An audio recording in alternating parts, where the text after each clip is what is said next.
Where's my freedom? What became of my voice? What became of my voice? Where's my freedom? What became of my voice? Am I just another echo, lost in the noise? You promised liberty, you promised peace. Said this was a land where hate would cease. But I see the same lies, the same old game. Caught in the crossfire, pawn the blame. I'm tired of being a victim of shame. Labeled and boxed, then tossed in the flames. All I wanna say is they don't really care about us. They don't really care about us. No, they don't really care about us. All I wanna say is that they don't really care about us. No, they don't really care about us. They don't care about us. All I wanna say is they don't care about us. NAACP, BLM, voices raised, names on the list. They say they see change, but we're caught in the mist. Red or blue ties, just different suits. Talking the same talk, they don't walk in our boots. Every debate, every press release, a stage performance, but where's the peace? Man, if King was here, he'd be marching still. He'd be seeing through the smoke, fight for real. All I wanna say is they don't really care about us. They don't really care about us. Nah, they don't really care about us. No, they don't really care about us. All I wanna say is that they don't really care about us. No, they don't really care about us. It just was really, it hits home, and it's obviously that they don't care about us. They don't care about us. They don't care about us. They don't care about us. See, some things in life they don't want to show. What's buried deep down, what's hid below. If Malcolm was here, he'd shout and fight. He'd see the same battle, he'd make it right. Everybody's mad, situation's tight. Tensions building, wrong versus right. Black or not, it's the news they sell. Slinging division, a story to tell. Kick me, push me, mark me as weak, but you'll never break me. My spirit won't leak. You can't twist the truth, painted in lies. One day we'll rise and open your eyes. They took our history, but they can't take the songs of redemption. Good morning, and welcome to the Urban Conservative. This morning I'm talking about solidarity from solitary to scandal, exposing the brutal truths of power and corruption in Minnesota. But first, I got something new. I got something exclusive for y'all. Fresh off the deck. It's exclusive. It's new, and I want to give it up to my boy Circumstantial Saint, Trip Young. So this is exclusive, and please listen. Matrix Glitch by the Urban Conservative. Whoops, my bad. It's on the Urban Conservative, but featuring, I shouldn't even say featuring, Circumstantial Saint, featuring Trip Young. Matrix Glitch. Is that enough? That's not enough. Let me be quiet. It's too early. Oh, fucking shit. When I criticize, I ain't saying you're dumb. I just think that we could be doing this smarter. You're running around making my man's a martyr. Striking me harder, now watch me become a more powerful one, like something you couldn't imagine. Like Saturn, immaculate, it's tragic. I'm shattering caps like some kind of frangible fungus. Man, this is humongous. The way I'm talking about knees on the voice of the free and as humble and please. I'm just trying to see different hands on the mic, not that right, son. I'm a strike one and ignite them in the night. I'm making them take flight. I'm burnout, no phoenix. Yeah, that's Black Lives and Beatniks. We got a rebirth, no remix. Yeah, that's 3-4, no 5-6. Go rat-a-tat-tat on the drum. 3 clips at the hip. I got strips on the drip, and you know you come ready for one. Cause lately I'm walking for safety. See, sipping my paces sedately. Cause what have you done for me lately? Those words, they don't sound so saintly. So go ahead, just don't hate me. I'm running a rhyme and speaking in time, so go ahead and just pace me. Hating, she loving like Lacey. My girl, she going like crazy. She puffing this pipe like it's hazy. Bill Gates, I'm working like lazy, but I'm taking these spots to straighten. Cause damn, he good looking, ain't he? And I have to be aware of these cultural perceptions of beauty that let me look into a mirror and say that I'm gorgeous just the way that I am. And man makes mockery of his own mortality with no fear of brutality or the demons outside of he when they're living a life of luxury, grain-fed and well-read, putting quotes around well bred if they want white bread, cause I'm talking brought up, not brought in. So stop a pup at a cup and pick up one of these wolves with cause, cause we can't take 2 times, no twins, no fake guns. I'm just grim, call me corpse friend, no lead wins. It's not fantasy, trust me, I really wish it was just me, but this is a force that's riding me, brightening, enlightening them, rip, rewriting them, coming correct, not coming erect, but breaking down borders that bind me. At an injustice, that's where you're gonna find me. Loosen up line after line, me lining the lads up in livery, making them quivery with our impeccable delivery, making them shivery as we step to a sin, putting the pin to what you're living in. And I'm seeing some pus. Fuck, isn't that enough? What have you done for me lately? Take my apologies and let me be. Don't acknowledge my courage. I can close the door and take the key, slice the cake and not leave a piece, so I always knew what to expect. Fuck, isn't that enough? Fuck, isn't that enough? I grew through the weeds to rise to the peak, and I did that setting me as a priority. Who are you to tell me who and how to be? Who are you to tell me I haven't paid my dues? Who even said I had to? I chose to abide, but there's no more lies left that I will oblige and dismiss. Lines of lemon and it burns the wound, salt on my lips, ready to kiss and have another night filled with bliss. I move far away from you and that shit. Life moves. Patterns and cycles, time and perception, a beautiful manifestation of dreams you hold true to bring you made your dreams nightmares, and now you think I'm supposed to be savior? But last week I was the devil. No one could keep up with your level of hell you chose to put me through. Instead of holding your own to account, I got tired of seeing myself that I used to entertain, but the never-ending stories of glory from rides of pain diluted my fears into sniff. And this stuff became fluff. So the fluff got tossed, and I don't know who you are, but you don't know me. Don't even try to think you can tell me anything. Fuck, isn't that enough? When I criticize, I ain't saying you're dumb. I'm saying that there's other perceptions to think about, and you could be one less person stuck in the individual self. Get out the mind fuck matrix for your sedated and frustration. Pucker lips like a thick frame and pucker lips like a thick frame. Matrix for your sedated and frustration. Pucker lips like a thick frame and skin tight latex. This glitch is dismissed, cause many don't want to take the trip to see for the first time what life could truly be.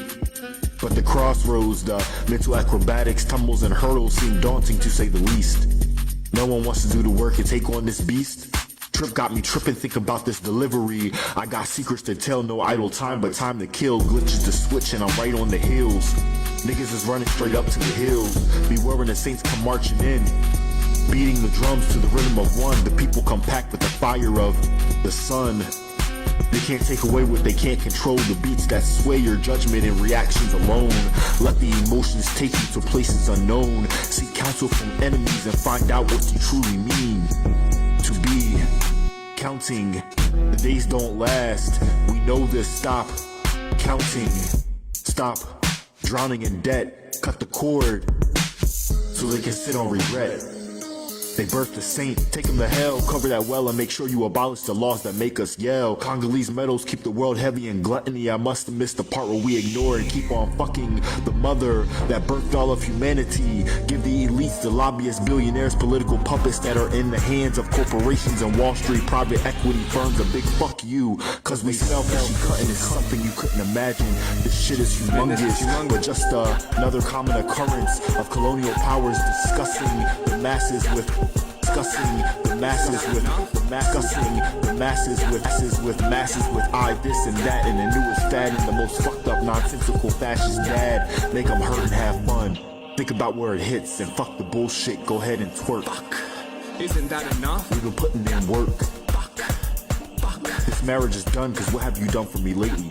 Those words, they don't sound so saintly. So go on ahead, just don't hate. I just want us all to eat. I just want us all to have clean air to breathe, plastic-free seas, and wildlife can flourish and not be bothered by humanity. Really, I just want all humans to be full and happy. Fuck, isn't that enough? Man, that was my boy, motherfucking Circumstantial Saint. Trip Young. Man, plug in. Remember My Name, the other cut by Circumstantial Saint. That's out right now. You can go on the Bandcamp.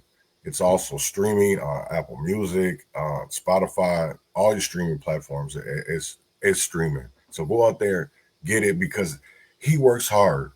And it's crazy that we sit here and we support others But we don't support locally. We don't support American. And that's crazy to me is because I see people wearing like Jordans and but then we're doing all these boycotts. But yet we're not doing anything. You know what I'm saying? We're not supporting the people that are trying to make a difference.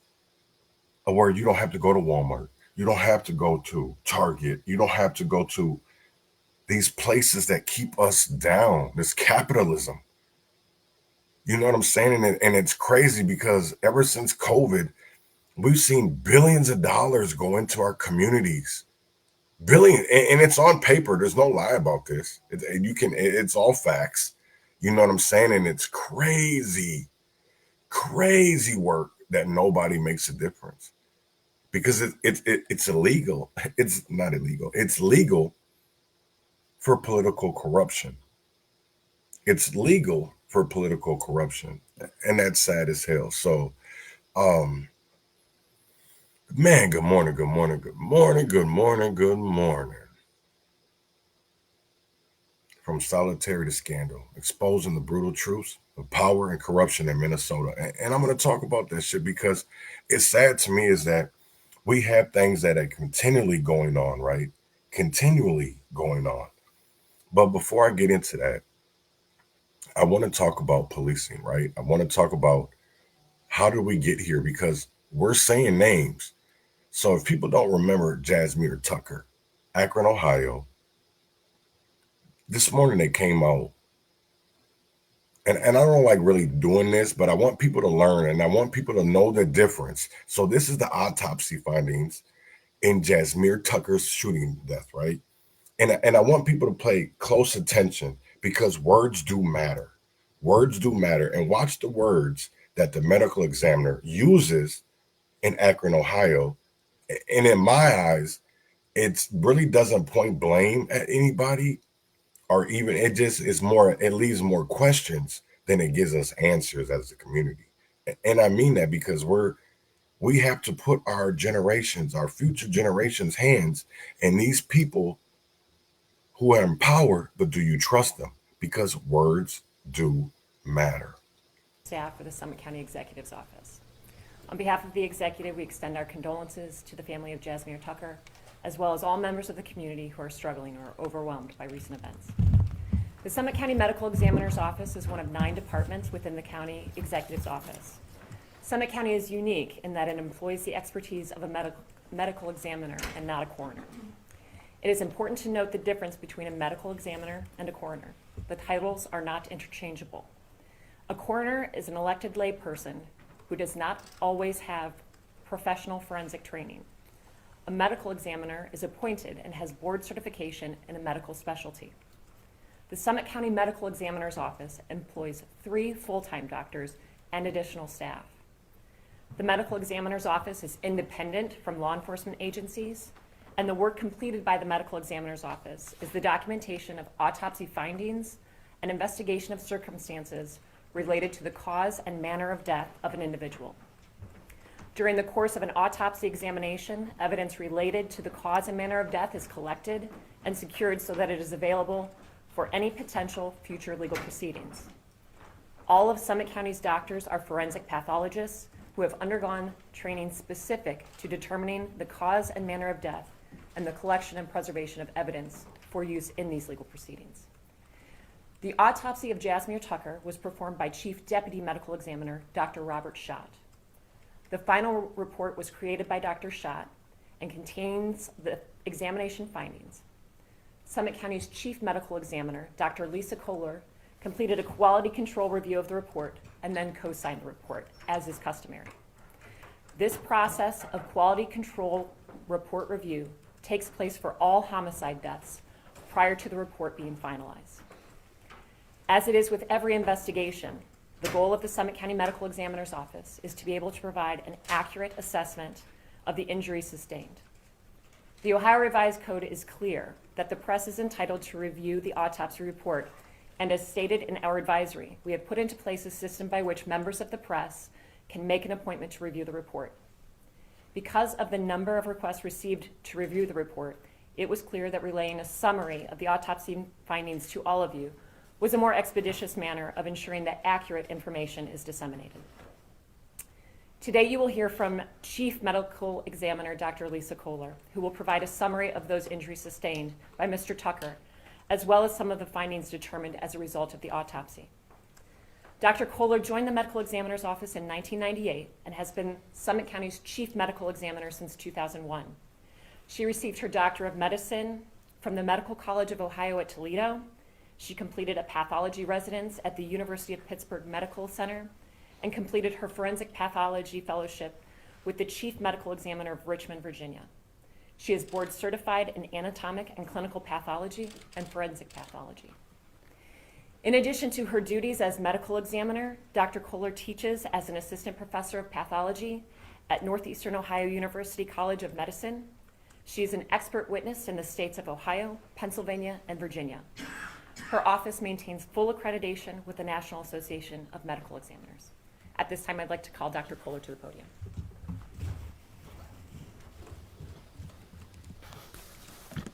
Listen to the words that Dr. Kohler uses, because words do matter, and they wanted to name off all of her credentials, but why can't we give you the answers? Because if you're that much of an expert, if you're that much of a credible expert, why are we getting the answers and we have more questions? So I don't understand that. It's like, are you protecting the system? Because I don't want to go through this again. I honestly, you know what everything that was, I watched it this morning before my podcast, and it's crazy to me is that the words that these people use to be able to shift accountability, to shift blame, right? And they're able to use that qualified immunity with certain words. And I'm really tired of police making bad decisions and making it seem like it's right. Using words that make it seem like it's okay. No, that's not. When are people going to stand up and face what is wrong, what is right, and not waver on it? And it doesn't matter if you're paid, it doesn't matter if it's your boss, it doesn't matter if it's the church, because that's why I say, we talk about these false prophets, but I started to say false prophets, PROFITS, false prophets, because of the fact of it is we're not getting anywhere. And how is it? Because there's been more money now than ever in our communities, but yet all of our communities are suffering. You look at Chicago, you look at Detroit, you look at Milwaukee, and I'm really going to talk about Milwaukee because I really don't think people fully understand is why is Milwaukee County building an ICE holding facility in one of the worst neighborhoods in Milwaukee? And shout out to Von Mays for pointing it out, because how is that going to affect people? How is that going to affect Black and brown bodies that are Americans and don't deserve to be hassled? So just think about that. And I'm going to say again, words matter. Thank you, Greta. Good morning. I would also like to offer my condolences to the family and friends of Jasmine Tucker. Jasmine Tucker's autopsy was performed by Dr. Schott on November 29, 2024. Dr. Schott then created a report of findings that I later reviewed for quality control purposes. I co-signed that report on January 14th of 2025. The first part of the examination involves documenting, identifying characteristics, and noting medical therapies and injuries. Evidence of medical therapies included an endotracheal tube or breathing tube in his mouth, vascular access lines in the bones of his right shoulder and right lower leg, that's his left shoulder and right lower leg, a chest seal over a wound on his back, which is used to prevent air leakage from the lung cavities, a thoracostomy incision on the right and left chest, which are surgical incisions that allow treatment for the lungs, a sutured thoracotomy incision on the left chest, which is a surgical incision to treat the lung, and IV access in the right wrist to allow administration of fluids. The autopsy examination determined that Jasmine had 3 gunshot wounds. These injuries include the following. 2 gunshot wounds injured his torso and 1 injured his right arm. It's not known what order these wounds were inflicted or what position Jasmine was in at the time the wounds were inflicted. 1 wound entered the left mid-back and injured the spleen, stomach, diaphragm, left lung, and heart. That bullet exited the left lower chest. The wound was associated with bleeding into the chest cavity and into the abdominal cavity. A second wound entered the lower back just to the right of his spine and injured the small intestines and the abdominal wall. This bullet was recovered from the tissues of the abdominal wall just below the belly button area. The wound was associated with bleeding into the abdomen and lacerations of the small intestine. A third wound involved the right upper arm. This wound injured the muscle only. The arm bone and major vessel in the upper arm were not injured. The wound characteristics were not specific enough for us to indicate which wound was an entrance and which was an exit in that arm, and no bullet was recovered from that wound. Jasmine had no other significant traumatic injuries, and he had no significant medical diseases. Toxicology was positive for a marijuana metabolite in his blood. The cause of death ruling in this case was gunshot wounds to the torso. Cause of death describes the injury or the illness that results in the death of an individual. The manner of death was ruled homicide, shot by another. Our ruling of homicide is a medical conclusion. It is not a legal conclusion. It means death at the hands of another. The manner of death describes the circumstances surrounding the death of an individual, and we have 5 different choices there. The first would be natural, which is due to natural disease such as an infection, heart disease, or cancer. The second is accident, which is due to injury or poisoning that was not intended to cause harm. Suicide is an injury or a poisoning that was inflicted with the intent to cause self-harm or death. Homicide is just death at the hands of another. Undetermined is used when we don't have an ability to separate 2 competing manners of death based upon our investigation and our examination.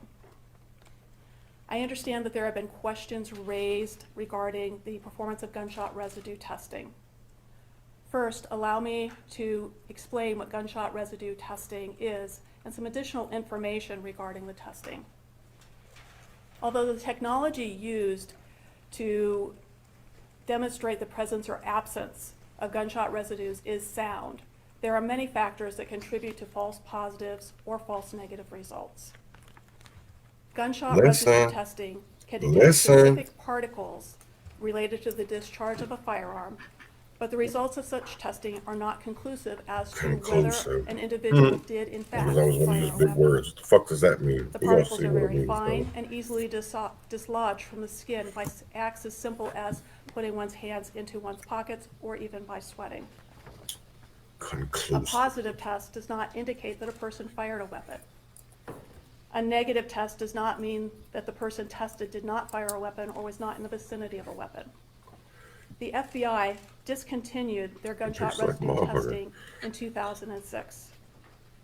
Based upon the issues related to the interpretation of the testing and the ease with which particles can be dislodged from the skin, the medical examiner's office discontinued collecting these samples in 2016, and we no longer purchase the collection kits produced by my Wow. staff. Because of this, Jasmine Tucker's hands were not swabbed Right. and were not tested for gunshot residue testing.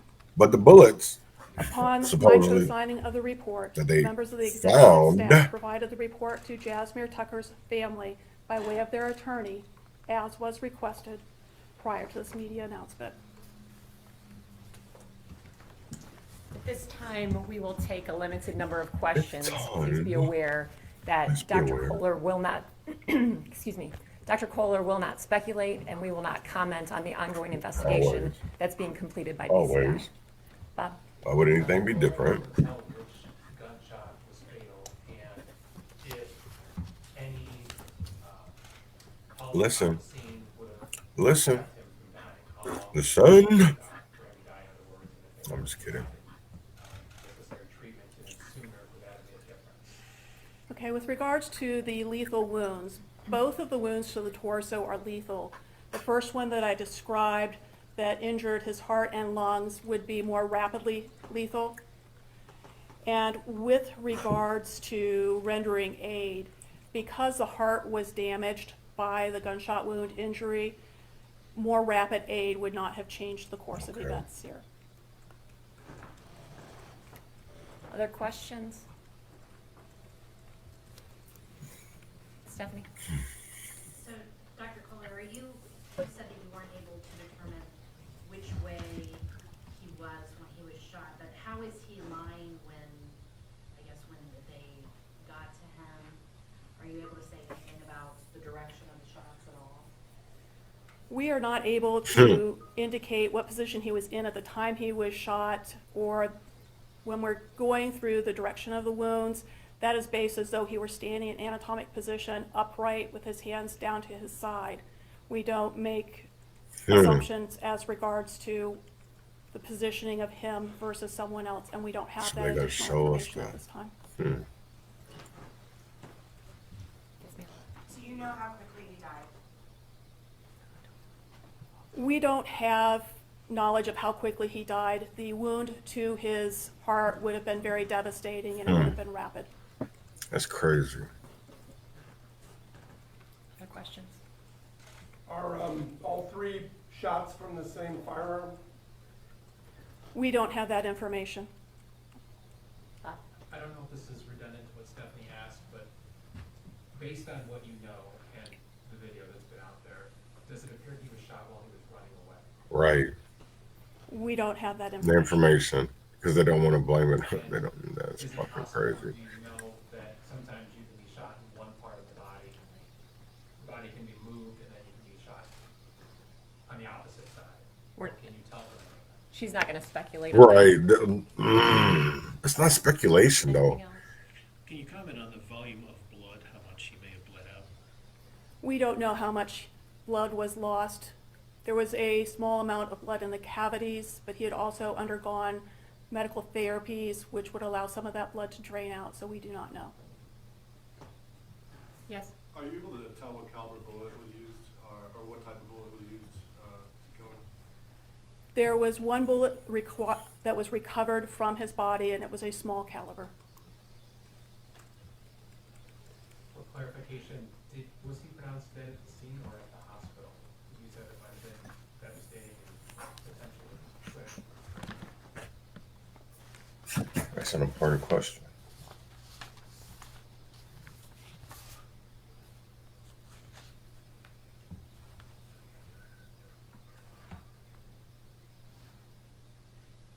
He was pronounced at the hospital. So was he still alive? No, very true. Very true. He was pronounced deceased at the hospital. At the hospital. Stephanie?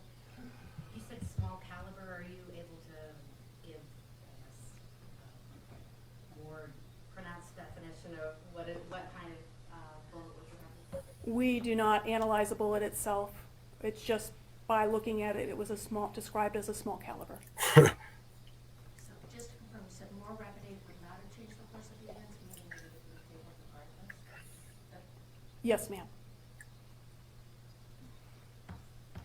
All right, thank you all for being here today. As stated in our press advisory, if you have submitted a written request to review the autopsy report, you can do so by making an appointment with the medical examiner's office and reviewing that in their office during regular office hours. Thank you all for being here today. See, this is my problem when it comes to all of this, right? It's because who signs her checks? Who is, her benefit isn't out here doing the right thing. No, I know evidence gets sent to cops. But, here's the thing of it is there's years and years and years and years of corruption that they like to say is against citizens to get whatever they want accomplished, right? Oh yeah, no, I agree, and it needs an independent investigation, and I hopefully Jasmine Tucker's family gets that is because they said they saw him running, so that's why they shot. So I would really hope that they would get somebody that depending on this. We got it came. Here's the thing of it is, and I'm going to be honest, right? Is and I'm going to get into it. This really made me see that motherfuckers don't care as long as it only fits their narrative. Not that it's the truth, that it's a narrative. So, this is really going to shock y'all about Minneapolis is because people think that our media doesn't protect others, doesn't protect people, but it does. And I'm starting to more get these connections and these because if you put a narrative out there, right, with the truth mixed in with the truth, people sometimes believe that narrative more than they believe they see that truth because it's more of sensationalism, right? It's more of a sensationalist, right? So I right, and that's what's crazy is that I really want to point on that is because I think even I'm starting to believe that our media is doing the same thing. These independent, some of these nonprofit that say this is my thing. You can't be independent and nonprofit at the same time. You can't. You can't. You can't be a nonprofit and independent at the same time. I want to know how. How?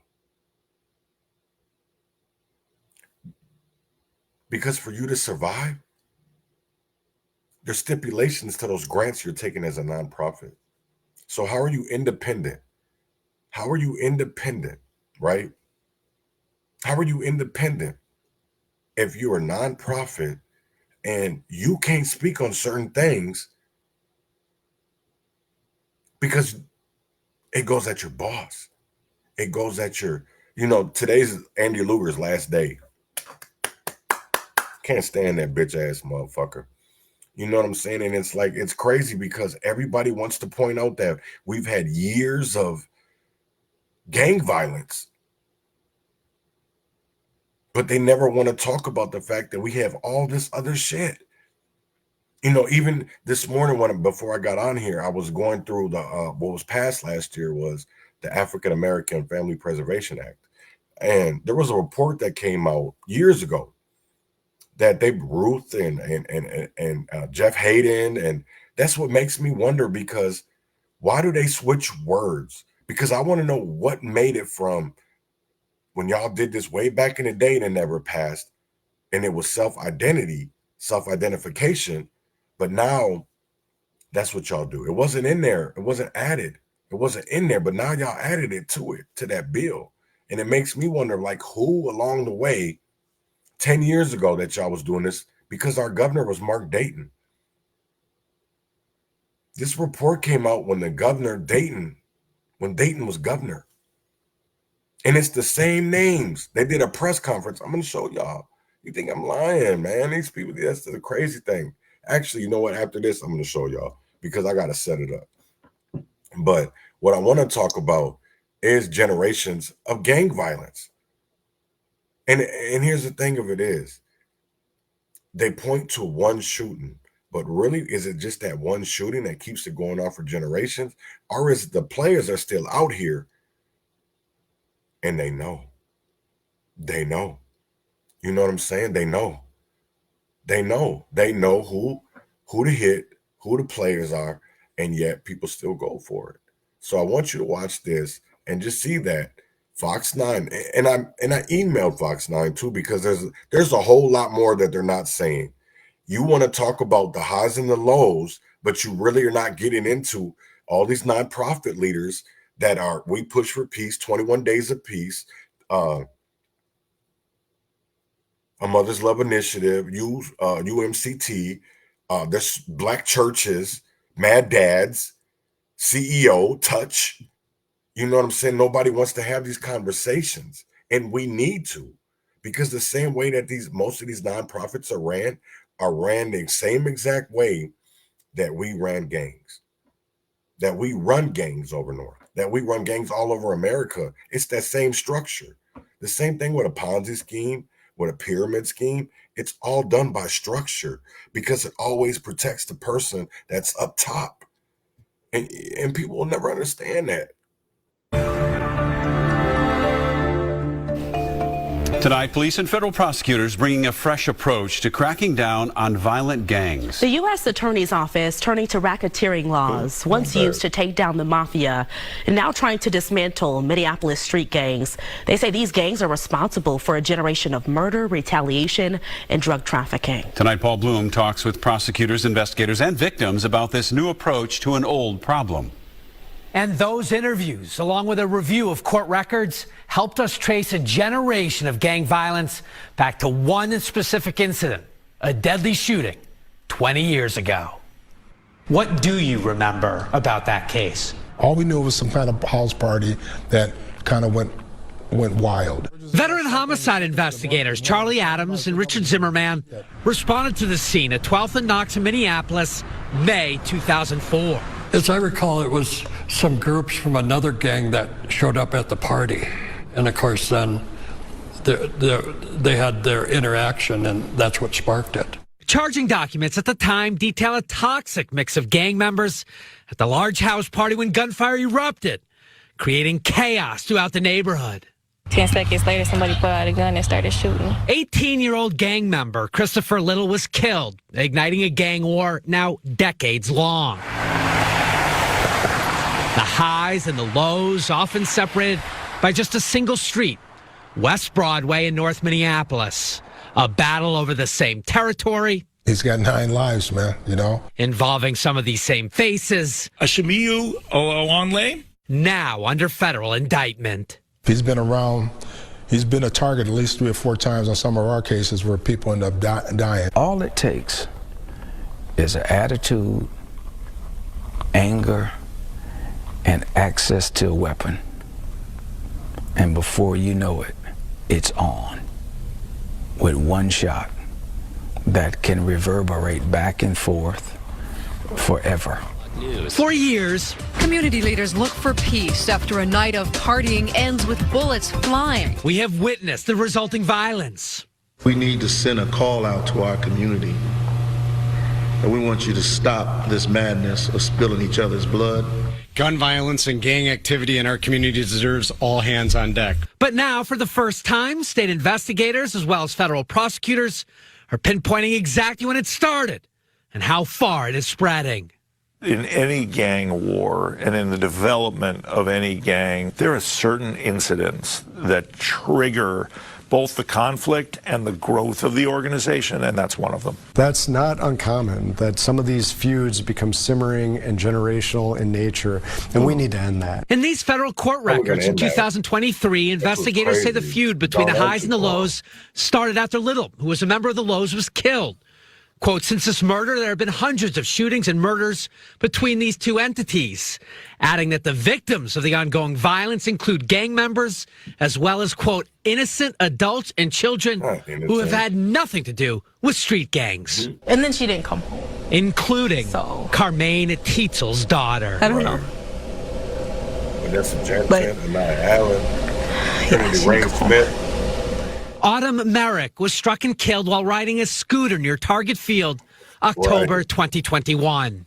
My daughter just turned 18, like her life was just beginning. The shining star of her family, Autumn, was caught in the middle of a car chase and rolling shootout involving feuding gang members, including a man connected to the deadly house party shooting back in 2004. Lavelle Elmore was convicted of first-degree riot after police say he opened fire on Knox Avenue, triggering a generation of gang violence.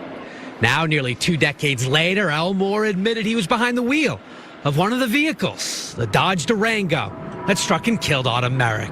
They've been in and out of jail doing the same thing. Like, I don't get it.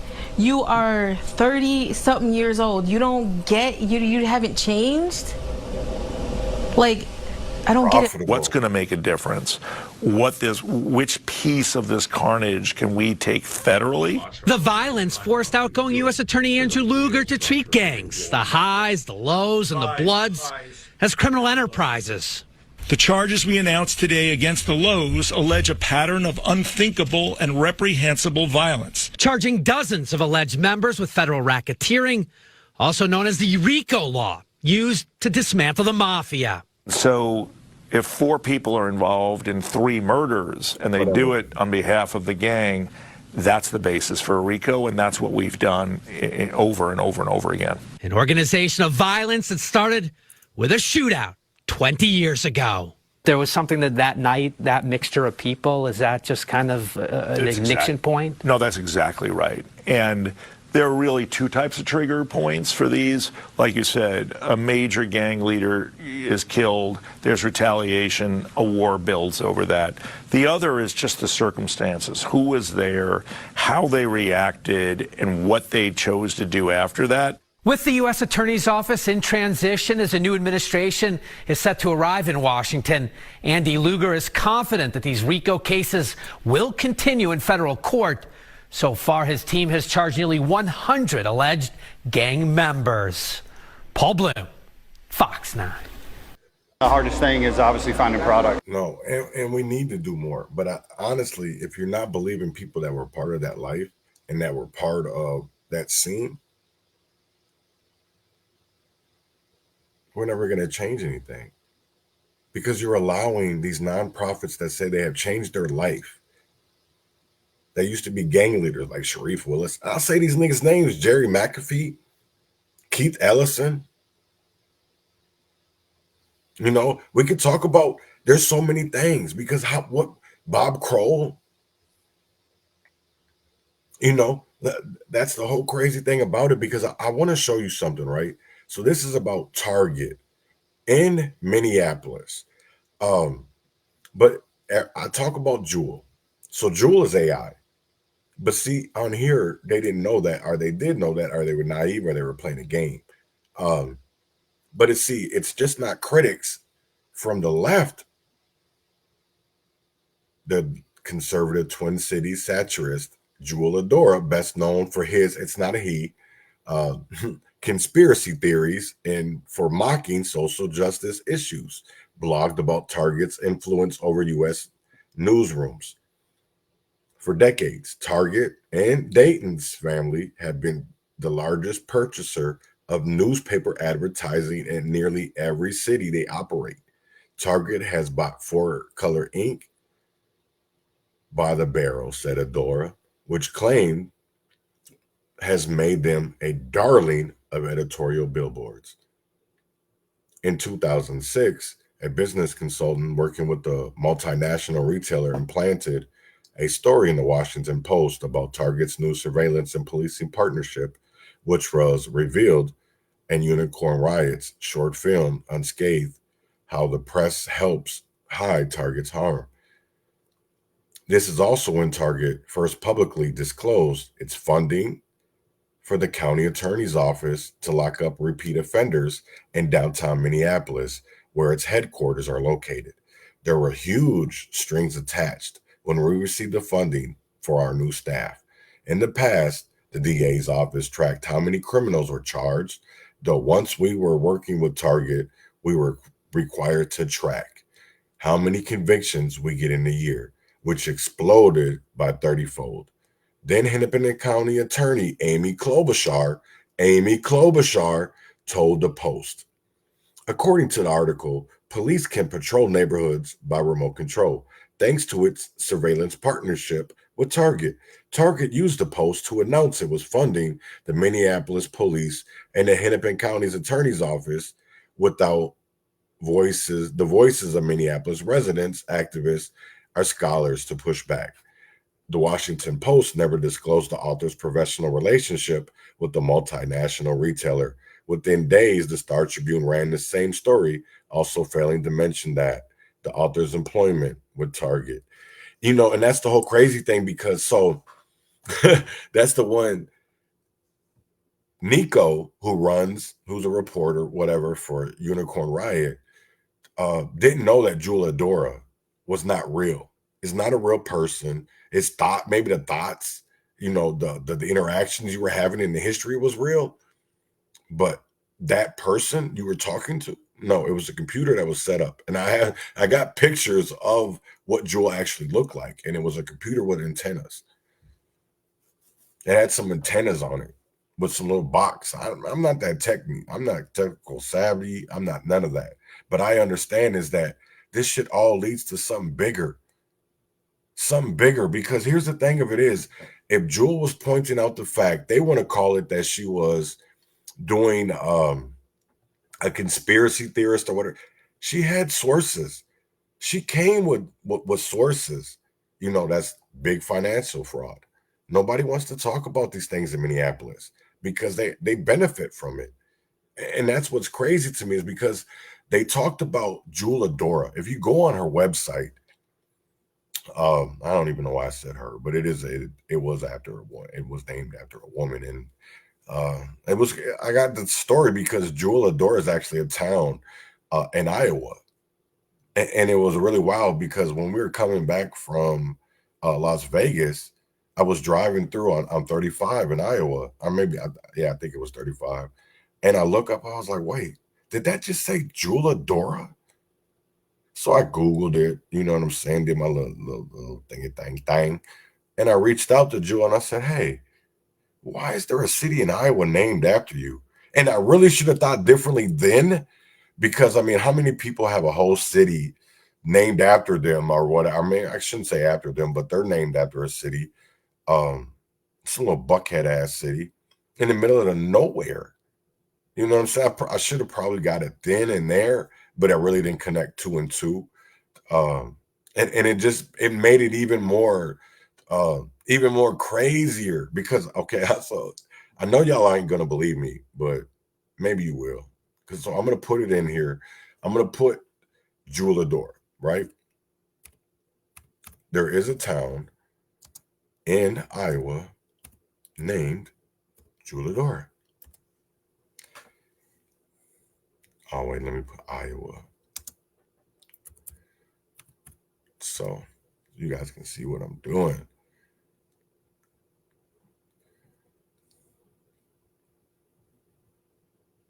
Yeah, exit 1A along 135.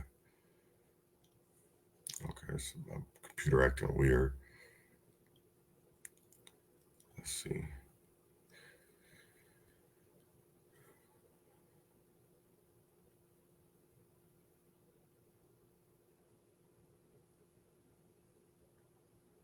Here it is right here. Jewel Adora, Interstate 35, exit. Think of the exit. I don't even know what the exit is, but this is it right here. This is the town of Jewel Adora and what she's named after. The parish, it's in somewhere I didn't even understand the whole thing. I don't know. All this is fucking confusing to me. And to be honest, man, some of this shit freaks me out, right? Because it's like I feel like I was a part of some fucking science experiment. So I mean, it's not like I don't know what to feel. I don't even know, because it's hard to talk to people about it because they don't get it.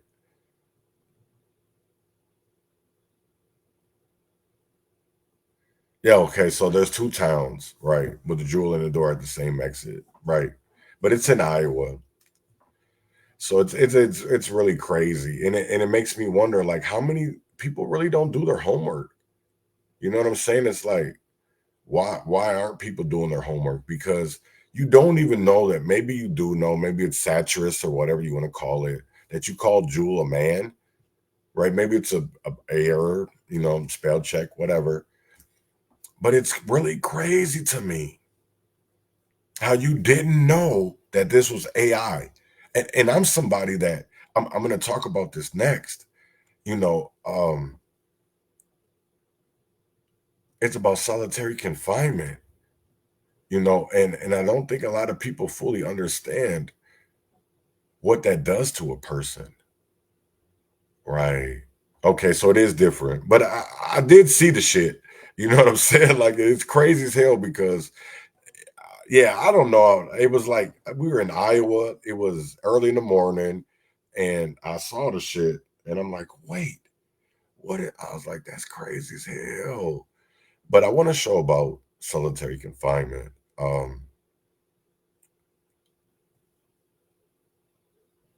And we need to actually look at this, right? So I got something that I want to read. And when it came to, talking about solitary confinement, because to me it's different, right? And it's not easy, always something to talk about, right? So I want to talk about the whole solitary confinement and its impact. Let's start with the reality of solitary confinement, the whole, as it's called on the inside. Studies have shown that more than 14 days in solitary is considered torture. Let me say that again for the folks in the back. Torture. Prolonged isolation doesn't rehabilitate anyone. It only breaks people down, destroys mental health, and leaves scars that don't heal. Now imagine not 14 days, but 6 months. That was my reality in the Minnesota Department of Corrections at Oak Park Heights. I had a one single cell for half that time and no mattress. Think about that. No mattress. The only items I was allowed to have were a roll of toilet paper, a Bible, and a tiny toothbrush. That's where I met Yusha, who some people like to call Jesus. And trust me, when you're in the hole, he's only about the one who shows up for you. The conditions, they weren't just rough, they were inhumane. But here's the kicker. Does putting people in the hole actually stop crime? Does it make our streets safer? Absolutely not. Solitary confinement is a Band-Aid on a bullet wound, a lazy solution to deeper systemic problems. If anything, it's making things worse. The system isn't designed to rehabilitate. It's designed to punish and profit. And while the suits and power claim they're working to fix things, the reality on the ground tells a different story.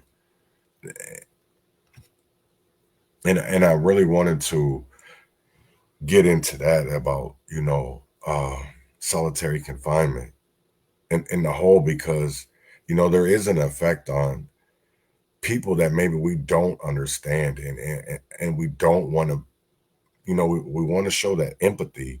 We want to show that, hey, you know what? We're sorry, but are we really sorry? Because look at the things that we pass.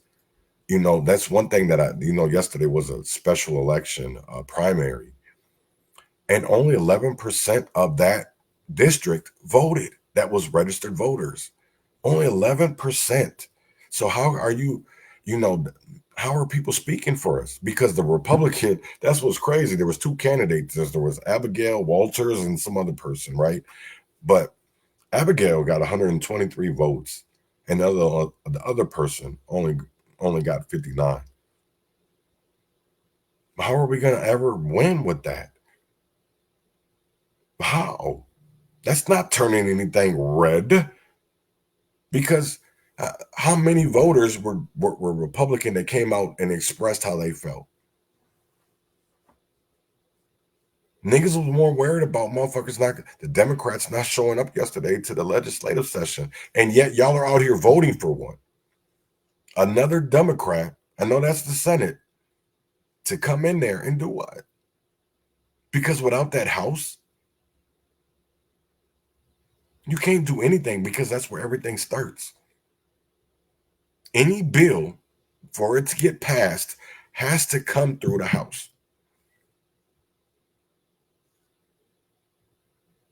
Has to come. I haven't read so much of Blacks. I know there's a whole, this is what the whole thing is confusing, right? Because there's another book, and then I believe it's called Morton's. It's what they use at legislative sessions. It's all their rules.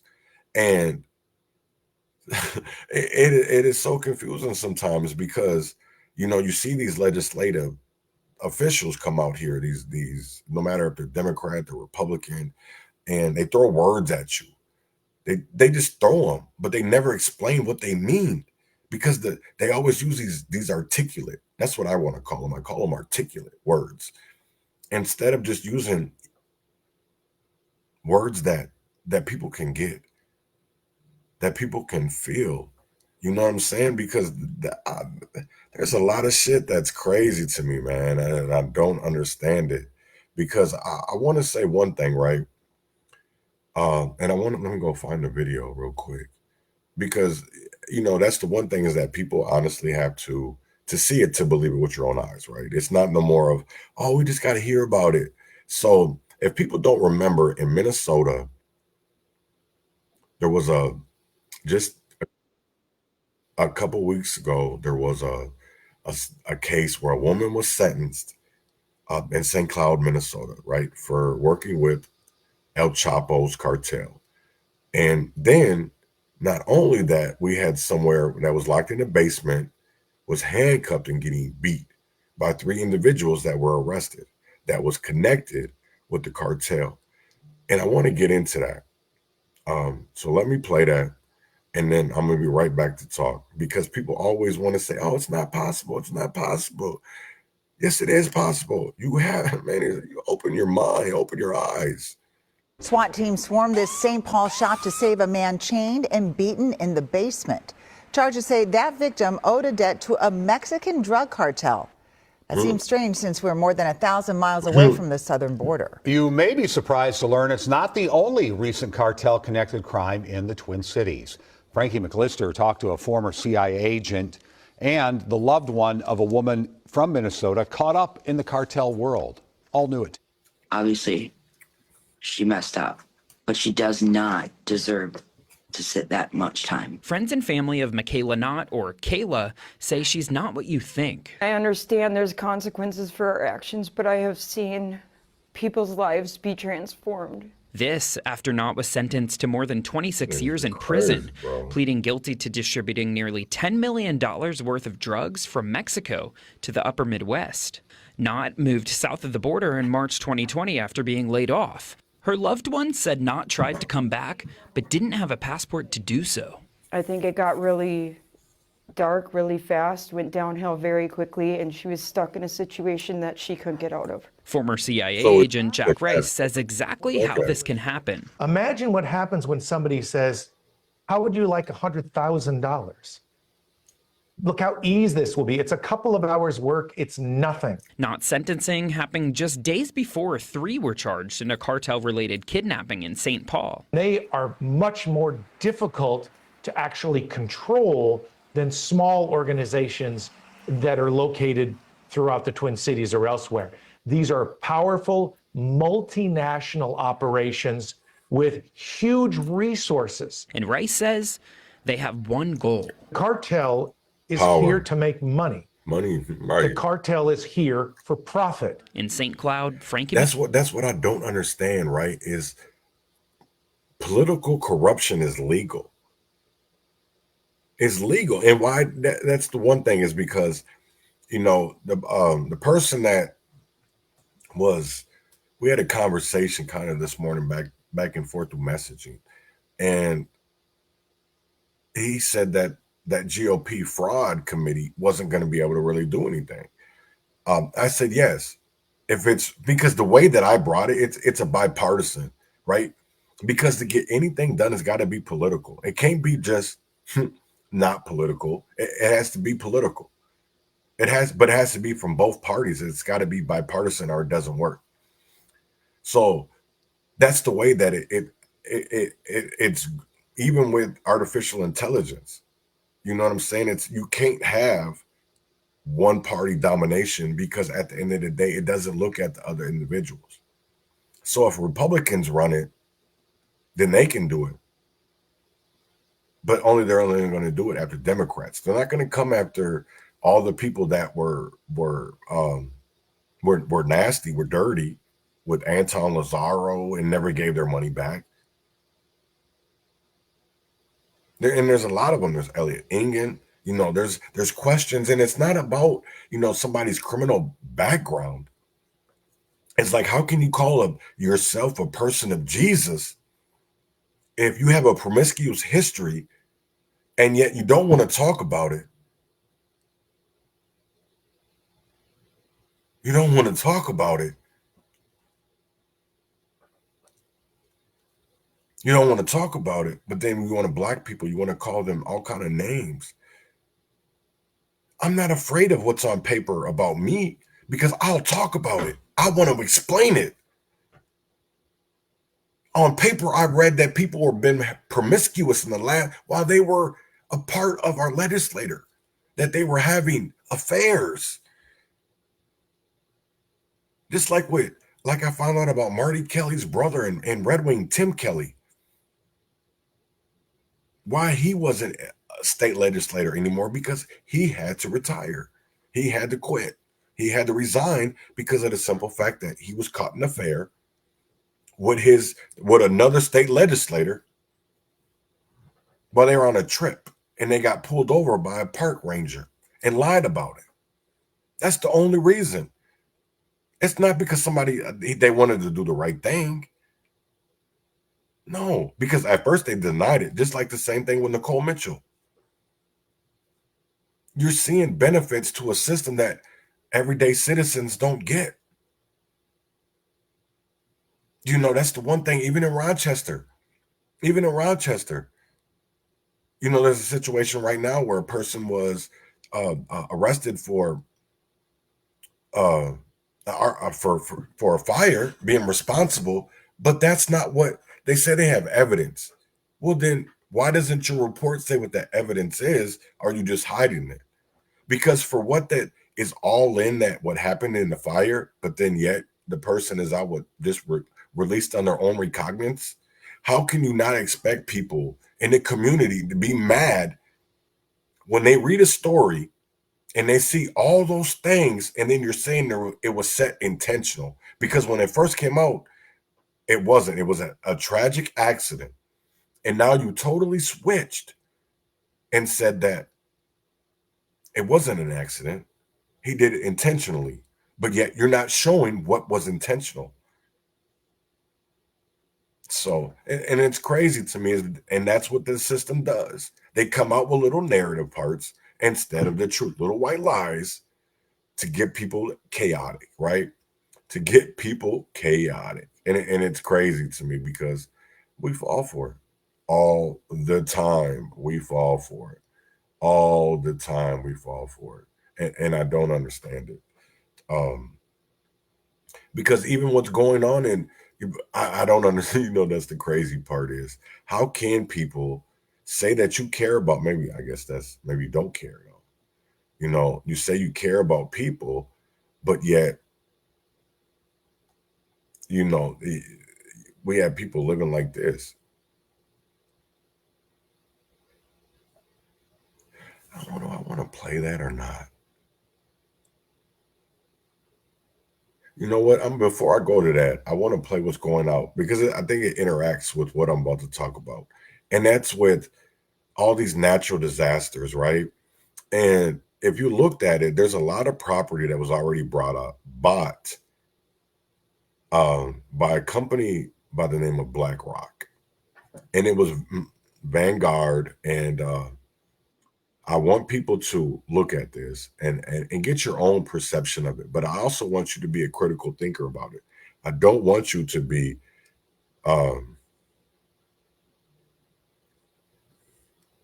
somebody that is, oh, well, this is a lie. These people are weird. No, be a thinker about it. Be critical, because why are these things happening? Why are these things happening? So here's I think it's about 3 minutes long. And it tells about, is BlackRock taking over Pasadena, California, the end of an American dream? And I want you to watch this, and please put your thoughts in the comments or anything that you want to ask or anything about that, and I'll answer them. So with that being said, man, listen to, is BlackRock taking over? This video on the impact of institutional investors like BlackRock, Vanguard, and Invesco on the residential real estate market and how it creates hardship for individual homebuyers to compete. The recent trend of institutional investors buying up large amounts of real estate, particularly in the residential market, has raised concerns about the impact on the affordability and accessibility of housing for individual home buyers. In this video, we will dive deeper into the reasons behind the phenomenon, the implications it has on the housing market, and potential solutions to address the issue. Institutional investors like BlackRock, Vanguard, and Invesco are attracted to the residential real estate market for several reasons. One, the current low interest rate environment and strong economy have made it easier for them to borrow money and invest in real estate. Additionally, residential real estate is considered a relatively stable and reliable source of income, making it an attractive investment option. And furthermore, the current global market conditions with the pandemic have led to an increase of people searching for their own homes, hence creating a high demand for housing. The trend of institutional investors buying large amounts of residential real estate has a significant impact on individual home buyers. With a limited supply of homes and increased competition from institutional investors, home prices can rise, making it harder for individual buyers to afford a home. Furthermore, institutional investors often have more financial resources at their disposal, which allows them to make cash offers outbidding individual buyers and further limiting their options. The impact of institutional investors on the residential real estate market is not limited to individual home buyers. It also has a significant impact on the housing market as a whole. The influx of institutional investors buying up properties can lead to a lack of inventory for individual buyers, which can further drive up prices. Additionally, when institutional investors buy properties and rent them out, it can lead to a decrease in home ownership and an increase in the rental market. This could lead to a decrease of affordable rental options for low-income renters and an increase of gentrification in certain neighborhoods. There are several potential solutions to address the impact of institutional investors on the residential real estate market. One solution is to increase funding for affordable housing developments, which will provide more options for low-income residents. Another solution is to implement policies that limits the amount of properties that institutional investors can buy, which would help to level the playing field for individual buyers. Additionally, the government could also consider implementing policies that promote community land trusts or cooperative housing, which would provide more affordable homeownership options for low-income residents and increase community control over housing. If you're thinking about buying a property and want to know if these institutional investors have impacted your marketplace, feel free to reach out to the Kevin Kwan Real Estate Group. We will be more than happy. Man, so it's crazy, but I want to get into, and it's the same thing. So if you see what's going on out there in California with all these fires, and how isn't corporations buying up properties to make them more money and make them, what, Biden offered them $770 per person down there in California for these, I call them, and I'm going to keep on calling them because that's what I've been seeing, because how can blue houses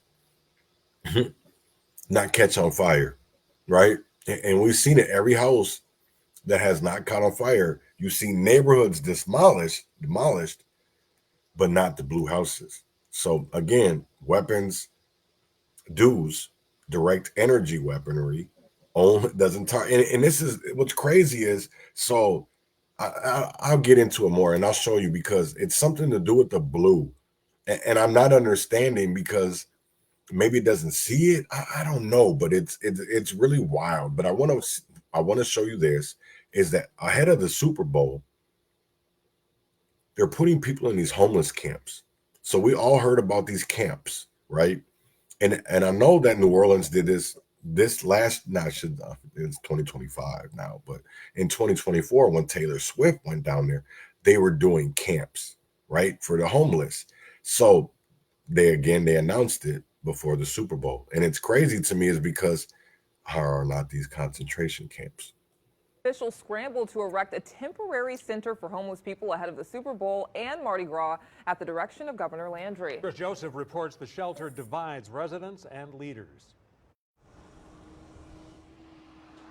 Monday afternoon, crews worked to get what the state calls the transitional center off the ground. We weren't allowed in. but from the outside, it's a 70,000 square foot Port Nola warehouse. The state says the 200-bed facility will be caring for the homeless community by this Wednesday. We will give them opportunity to have food. They will have shower facilities, medical facilities, as well as mental health counseling. They'll also be on France Road, an 11-minute drive from the Superdome and a nearby encampment. A sign at the encampment explains the benefits of the center and promised transportation to the facility. But it also warned law enforcement could get involved if people don't leave. One resident who wanted to remain anonymous says he'll leave, but he's not going to the center. What's your plan? No, I'm not trying to go, no. I think it's going to be just way too many people, and it's going to turn into just a disaster. Local leaders are divided on the plan. Representative Alonzo Knox released a statement in support, saying the current encampments are unsafe and pose risks to public health. Meanwhile, City Council member Leslie Harris provided Fox 8 a document from the Workforce Group, which will help run the center. It shows that if the center operates for 90 days, it will cost an estimated $16 million. God damn! She says the city asked the state for $8 million to address the homelessness issue after the Taylor Swift concert. We could have had people housed and in shelter already. Governor Jeff Landry's office told Fox 8 that document was not the final proposal, but did not provide any other figures. Right. Back on France Road, those who live and work at the nearby dock say they were blindsided by the news. I'm glad that they're giving people a place to stay for sure. It's a little interesting that it's right next to where I live, though. Right. We're going to have to increase security. We're going to have to be more vigilant on who's in and out of the yard. We got to take care of our customers. The state plans to move in the new neighbors this week. That's crazy. Now, the sign at the encampment promised 24/7 security at the facility. The state told Fox 8 again, the center is temporary. Wow. All right, Chris, thank you. It's always Governor temporary, Landry though. It's also never. announced- That's the one thing. Look, I'm going to leave this up here for a minute because that's crazy. And you know, I used to. My grandson, his anniversary is coming up next month, right? You all know I talk about Kingston, Kai, a lot, right? Kel, that's what I called him. And I didn't have a great relationship, and I still don't with his mother, right? We have problems. I'm a father, you know. I will say this is that I'm a work in progress, and my life is. I'm open about everything that I've ever done, anything, everything, because I look at things in my life as a learning curve, to get where I am today. I had to learn. So if you don't learn from your mistakes and you don't take them as lessons, no, I had to endure some crazy ass shit to get where I'm at today. And am I at the top? Not by society standards, but by my standards, I feel like I'm pretty much I'm damn near on top. You know, that's the crazy thing is because I got some big shit and coming up. I got some big things, you know, and I want to collaborate collectively with others. You know, me and Robert have been doing that recently. I've been getting into doing, you know, with Circumstantial Saint, with Corel Wrights, with Abstract Sam, you know, even reaching out to people in Ohio. There's another DJ that I've had some conversations with. They have an online radio. It's not the one in Ohio. They're in New York. But I want to do something collaboratively. I want to do something where that's never been done before. It's a 24-hour, go get your news. We support starving artists. You know, when we do events, I don't want to charge $30-40 for people to come in and to not feel like when they leave, they don't leave educated. They don't leave better than what they came in. That's the kind of product that I want to give. That's the kind of product that I believe that the people that it's all about education. It's all about how, when we know better, we do better. That's what it's about to me. And that consciousness revolutionary, I take that to the heart, man. I definitely take that to the heart. And I want to show, so the Supreme Court right now, you see Winkler, they're at the Supreme Court. I guess they were. They ain't live no more. They are live. But this is at the Supreme Court in Minnesota. I don't know. This should be acting weird. Be cast, and I haven't heard any suggestion from you that would help us to address that. What do we do with those? Those voids are cast for an unlawful election, and so those votes would be invalidated. Again, there's a special election happening right now in Senate District 60. Nobody has been able to cast votes for that because the primary just happened last night. And so, again, respondents could have waited to open the absentee ballot period for the special general election until later. They chose not to.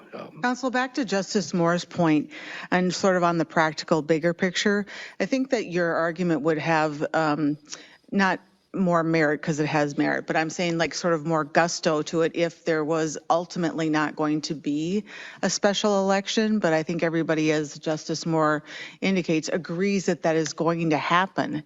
And so, I mean, where is the balancing? I understand, yes, we have the statutes and the laws and the way that things are supposed to go, but then we also do have voters who are trying to figure out what on earth we're all doing and when do they vote and when do they not vote. So where's the balancing? And I certainly understand that at some point there will be a special election to fill this vacancy. It's a question of when, and it's a question under what authority. There are laws, there are statutes that prescribe when these things happen, not when they ought to happen. And again, going back to the Loring case, 1870, a gentleman was elected in November, passed away before he could take the next office. May have made sense to have a special election. They went and held an election. That election was found invalid, and all those votes cast were disregarded. So better to stop votes for an invalid election now than continuing to accrue them.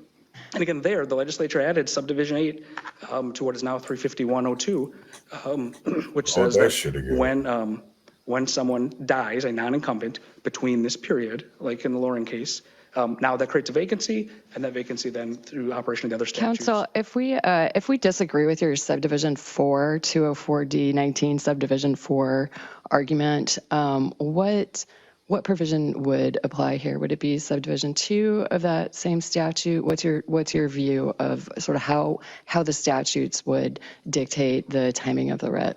Correct, Your Honor. Yes, subdivision 2 would be the operative statute at that point.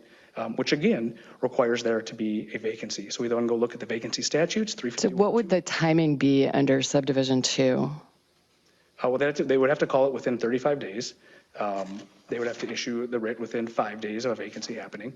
And would that vacancy have occurred yesterday? When would the vacancy have occurred under subdivision 2 in your view?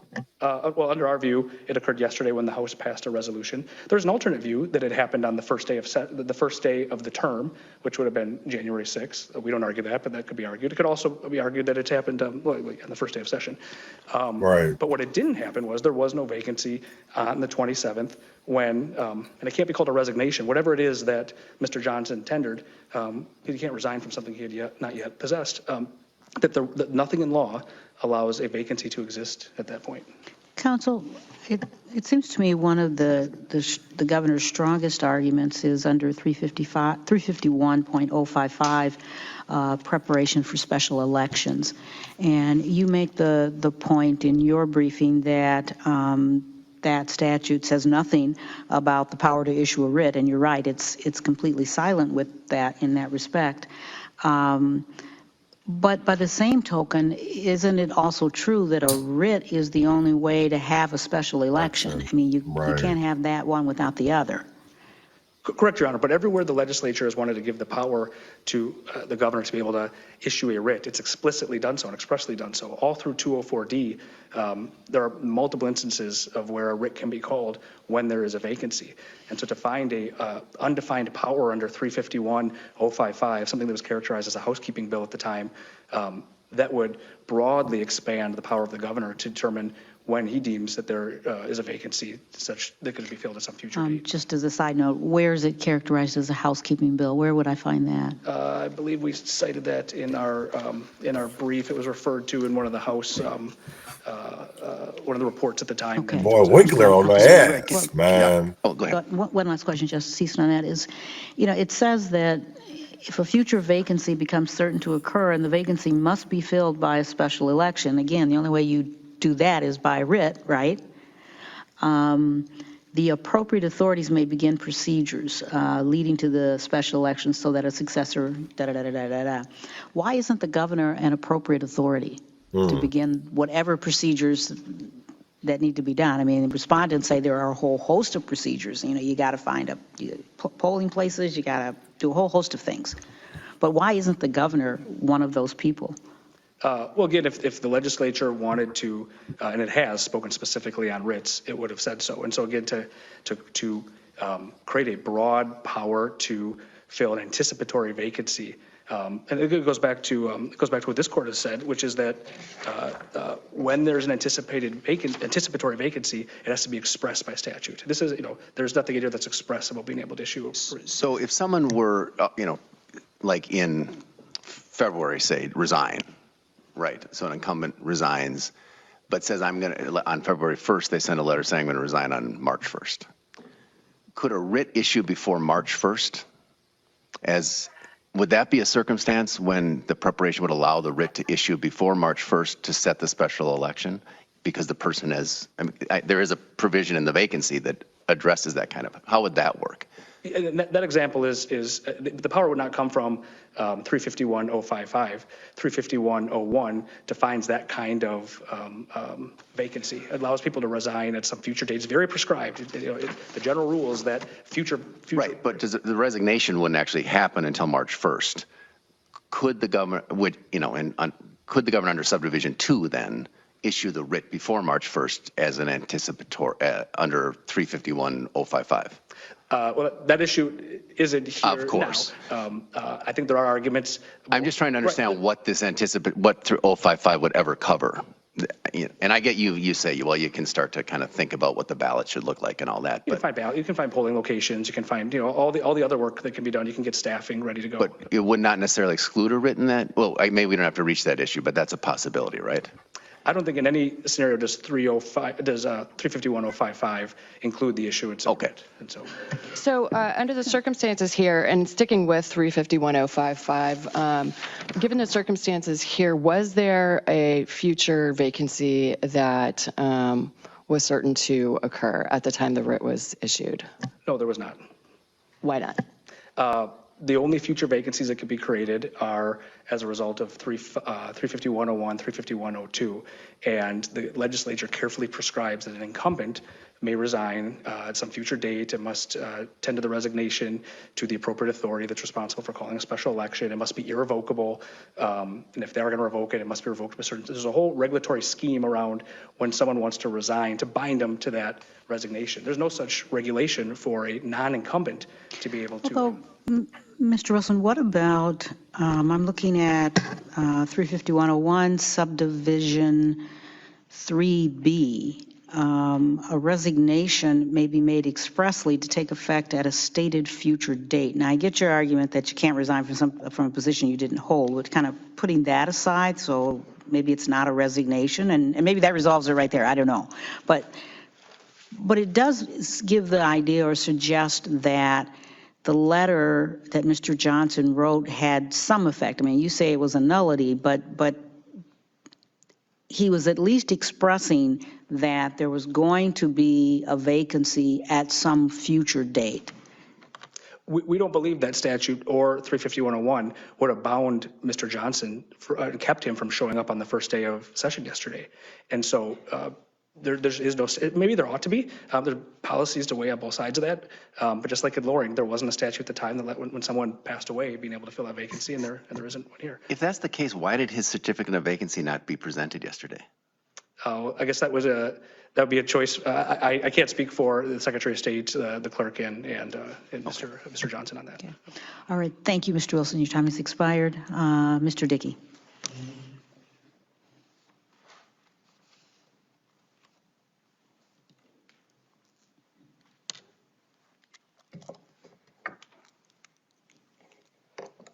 the governor the right person to present this notice of resignation, or should it have gone to the House? I mean, if it's valid, I mean, who's the actual authority here? Is it the governor, or is it? I mean, the House gets to decide whether they're going to seat Mr. Johnson. Should it have been presented to the Speaker? I don't think Mr. Johnson could resign because. Well, I understand that, but assuming he could, who should have gotten it? As I recall, and I don't have the statute in front of me right now, but I think the appropriate authority to accept a resignation, an actual resignation, would be the governor. Under the Constitution, the governor fills a vacancy. So if the governor calls the election to fill the vacancy. So in that case, then I think the governor would be the right person to receive it if it were valid. But of course, because there was no office being held at the time, then it couldn't be valid under, again, 150 years of this court's precedent. I would like to yield to any other questions right away because I only have 4 minutes left, but otherwise I'll make a quick point about our client's particular interest in this matter. Minnesota Voters Alliance interest in this case is to ensure the election law is followed, whether that means a sooner election or a later election. People have faith in their elections when the rule of law is followed. And yesterday afternoon, when the House met and passed the resolution to accept the results in its very first act, and that act was then entered into the Journal of the House, because of that action, the vacancy does exist, and I agree with everything Mr. Wilson said to you up here earlier. And so MVA believes that the governor must act within 5 days now, because the governor's writ power issues or comes up when a vacancy exists and in no other time. So the governor now has a mandatory non-discretionary duty to issue that writ within 4 days of today. And if he does not do that, then in our view of the case, because that was a valid resolution, he'll have violated the law again. So we would urge the court to grant the petition in this case and note that now that a vacancy exists, the governor does need to move fast. And to go further to the impact of that on the court's decision, we don't think the court has to necessarily decide that issue, but it is going to be helpful to the governor to know exactly when he should be issuing the writ if the court decides in favor of the petition. So the corollary to that would be if we disagree with you about the effect of the resolution from yesterday, then what? Then 22 days from yesterday, the governor will have to issue the writ. So that's the 5 or 22 that your co-counsel was talking about. Exactly right, yes. Did the beginning of the session moot out any argument that's being made under subdivision 4? No, because so the way that subdivision 4 works as we see it is that the court order is binding and it is valid. If the House does not pass on the contest and issues no resolution, there's a default built into subdivision 4 that says 22 days after the first day of session, then the vacancy occurs. Bam, the writ can issue. Bro. If the House does what it did yesterday and says we're not going to pass on it, the House has exercised its prerogative to decide its election contest. It's not, it's not. At that point, then yesterday, as we see it, that's when the vacancy began to exist. I would like to talk a little bit about the equity. What was the resolution? Was it to accept the district court's decision, they didn't make a decision not to do anything. They made a decision that they're going to basically accept the district court's decision. I believe it actually said that now a vacancy exists as a result of that. So I think practically speaking, that's whether the language was exact, it did what you're looking for. But the equities of the situation, I would just note that whereas in a general election with a November ballot, statewide elections, every case that the respondents have cited related to latches all relate to those large statewide elections. The one special election, I think, is the Troyan case. And in that case, it was still statewide. It was a U.S. Senator primary election. So you had 2 million ballots that were going to be cast. We acknowledge and respect the fact that there can be confusion caused by having new elections to be held. But this court in Jacobs versus Columbia Heights just last year did 4 days before an election cancel a recall election. And we think that the people of this state are perfectly capable of understanding that, hey, something happened that went awry. There's going to be a new election held. And in fact, as Mr. Wilson pointed out, there will be probably additional candidates depending on what decisions they make as to filing, including Mr. Shen, who submitted an affidavit in this case. But counsel, didn't we say in Martin that in bringing this kind of petition, you have to judge carefully whether you can afford to wait even a few days before acting upon your known right? Yes, you did. Yes, you did, Your Honor. And I would just note on that point, I think the Martin case might have been a 2-week delay, but the court still, I think if I'm thinking of that there's a bunch of Martin decisions, I guess, but the one in St. Louis County is what I'm thinking of. There's a 2-week delay between the time of when the awareness of the right to potentially bring a claim and then actually filing. In this case, there's 8 days, 4 business days over the Christmas and New Year's holiday working as quickly as possible to get this case filed. Counsel, candidate Shen or prospective candidate Shen could have filed an affidavit of candidacy under the provisions for an absent candidate out of the state, couldn't he? I'm not aware, Your Honor. I'm not sure I can answer that question. Or by facsimile, aren't there other alternatives for candidates who may not be in the jurisdiction at the time of the filing period? I don't recall, Your Honor, but I believe that the statute requires that they have to register at the county auditor's office or at the Secretary of State, and I'm not 100% sure what the process would have been for that. And I can inquire with Mr. Hartshorn about that. Thank you. All right. Thank you very much. Thank you, Mr. Dickey. Thank you, Mr. Dickey. Fucking white people. Shouldn't sound racist. I shouldn't say that.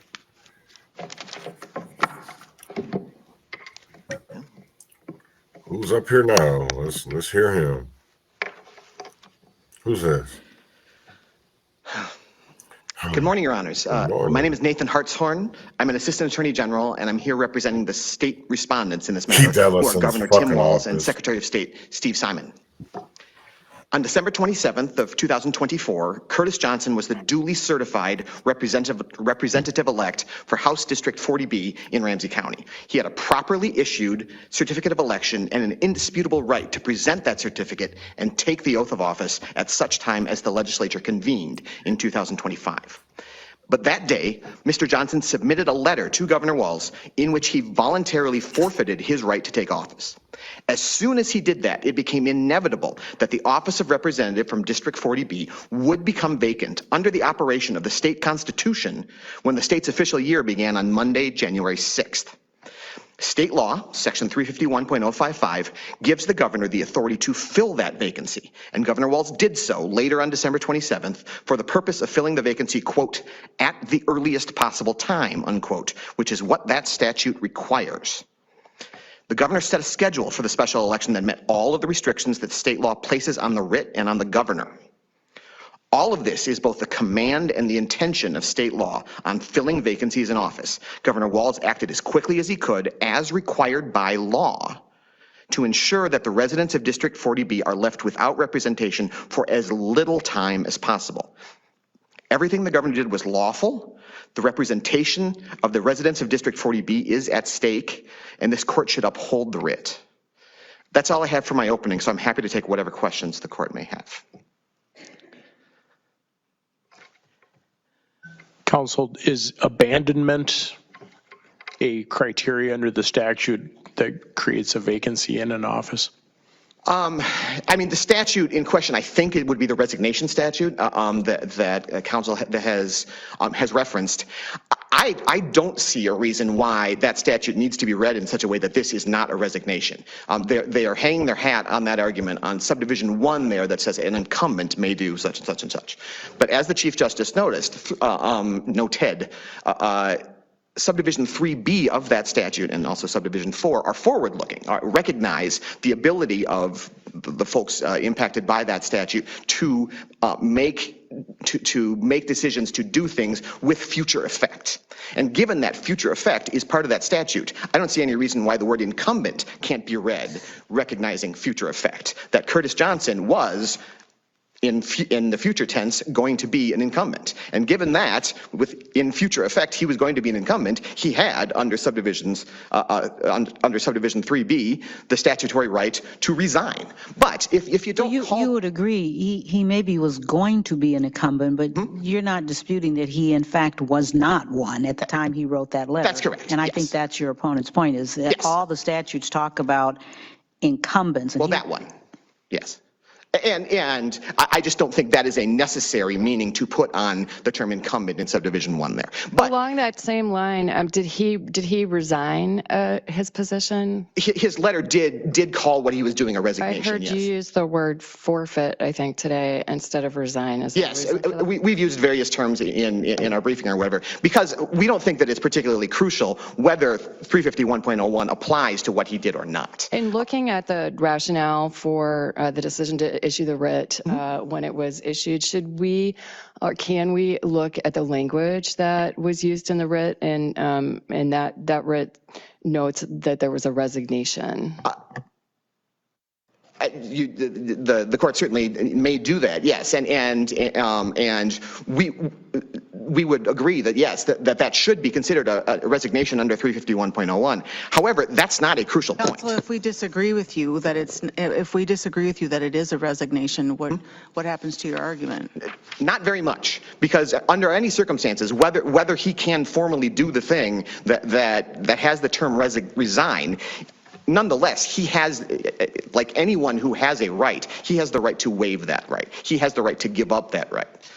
He has the ability to say, hey, this thing that I have the right to do, to wit, on January 6th or thereafter, walk into the Minnesota House of Representatives and present this certificate of election. That right that I have, I hereby surrender that right. I hereby abandon that right. But what provision of the statute, if let's say he just changed his mind and he shows up yesterday, then what? Given the abandonment, well, he has a letter in which he has explicitly promised not to do that, and I mean that could certainly operate against him. But exactly, Justice McKay, I think that is the reason why we would want resignation, that term, to apply to him, because in subdivision 4 of 351.01, it is specifically, I mean, it is intended to block exactly that kind of change of mind, at least unless particular procedures are followed. Counsel, the kind of related to that question, two concerns I have. If you're looking at 351.055, it says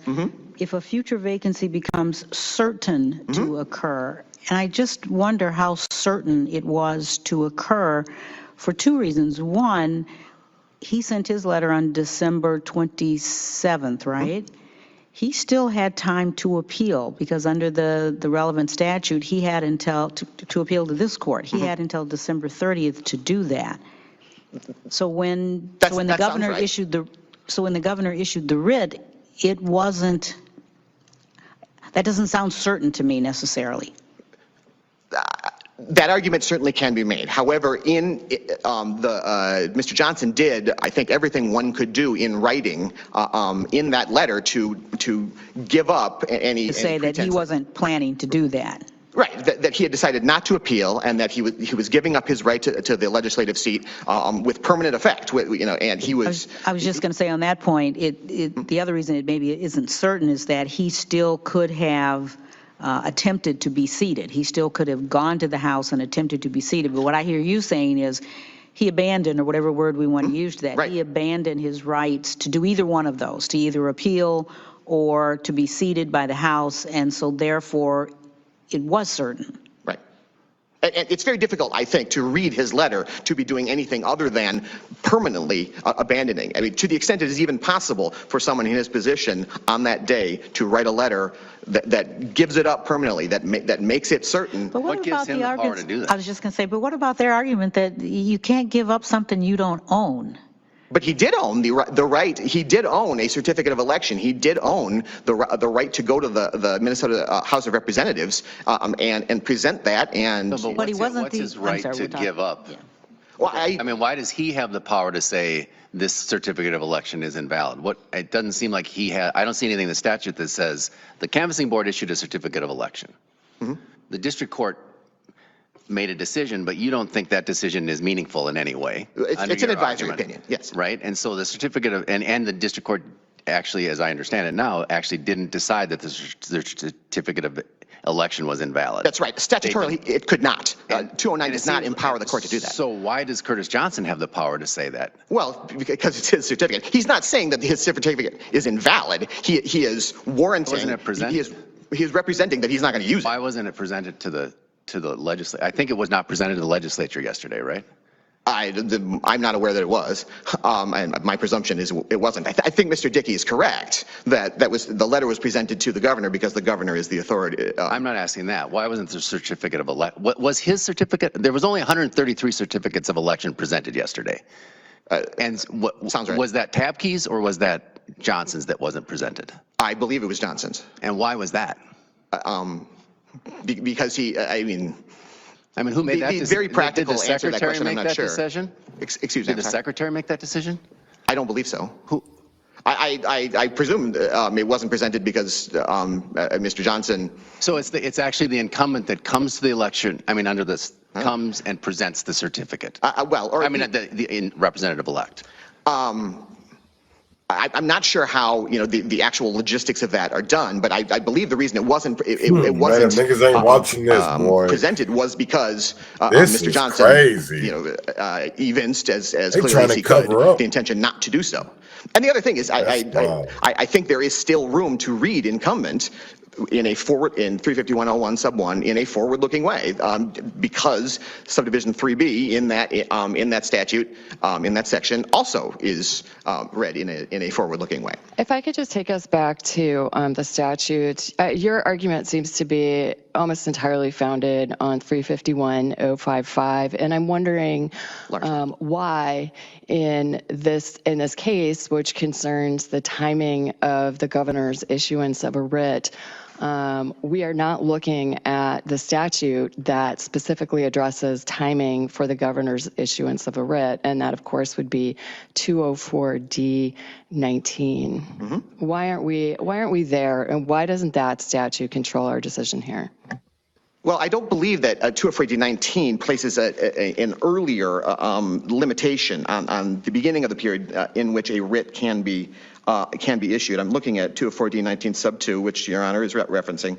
The governor shall issue within 5 days after the vacancy occurs. But then 351.055 adds to that, adds an additional authority that the governor and other appropriate authorities have to carry out the procedures that prepare for elections.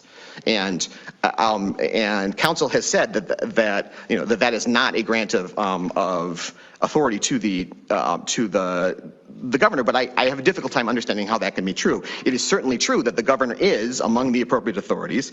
It is certainly true that a writ is a procedure leading to the special election. So by the plain and ordinary meaning of those phrases, that certainly appears to me to be a grant to the in 204D19, the legislature evinced its ability to specifically reference the governor, and that reference is not made in the statute that you're relying on. And so I'm just struggling a little bit to understand why that would be if the 351.55 statute indeed applies to the circumstances here. Sure.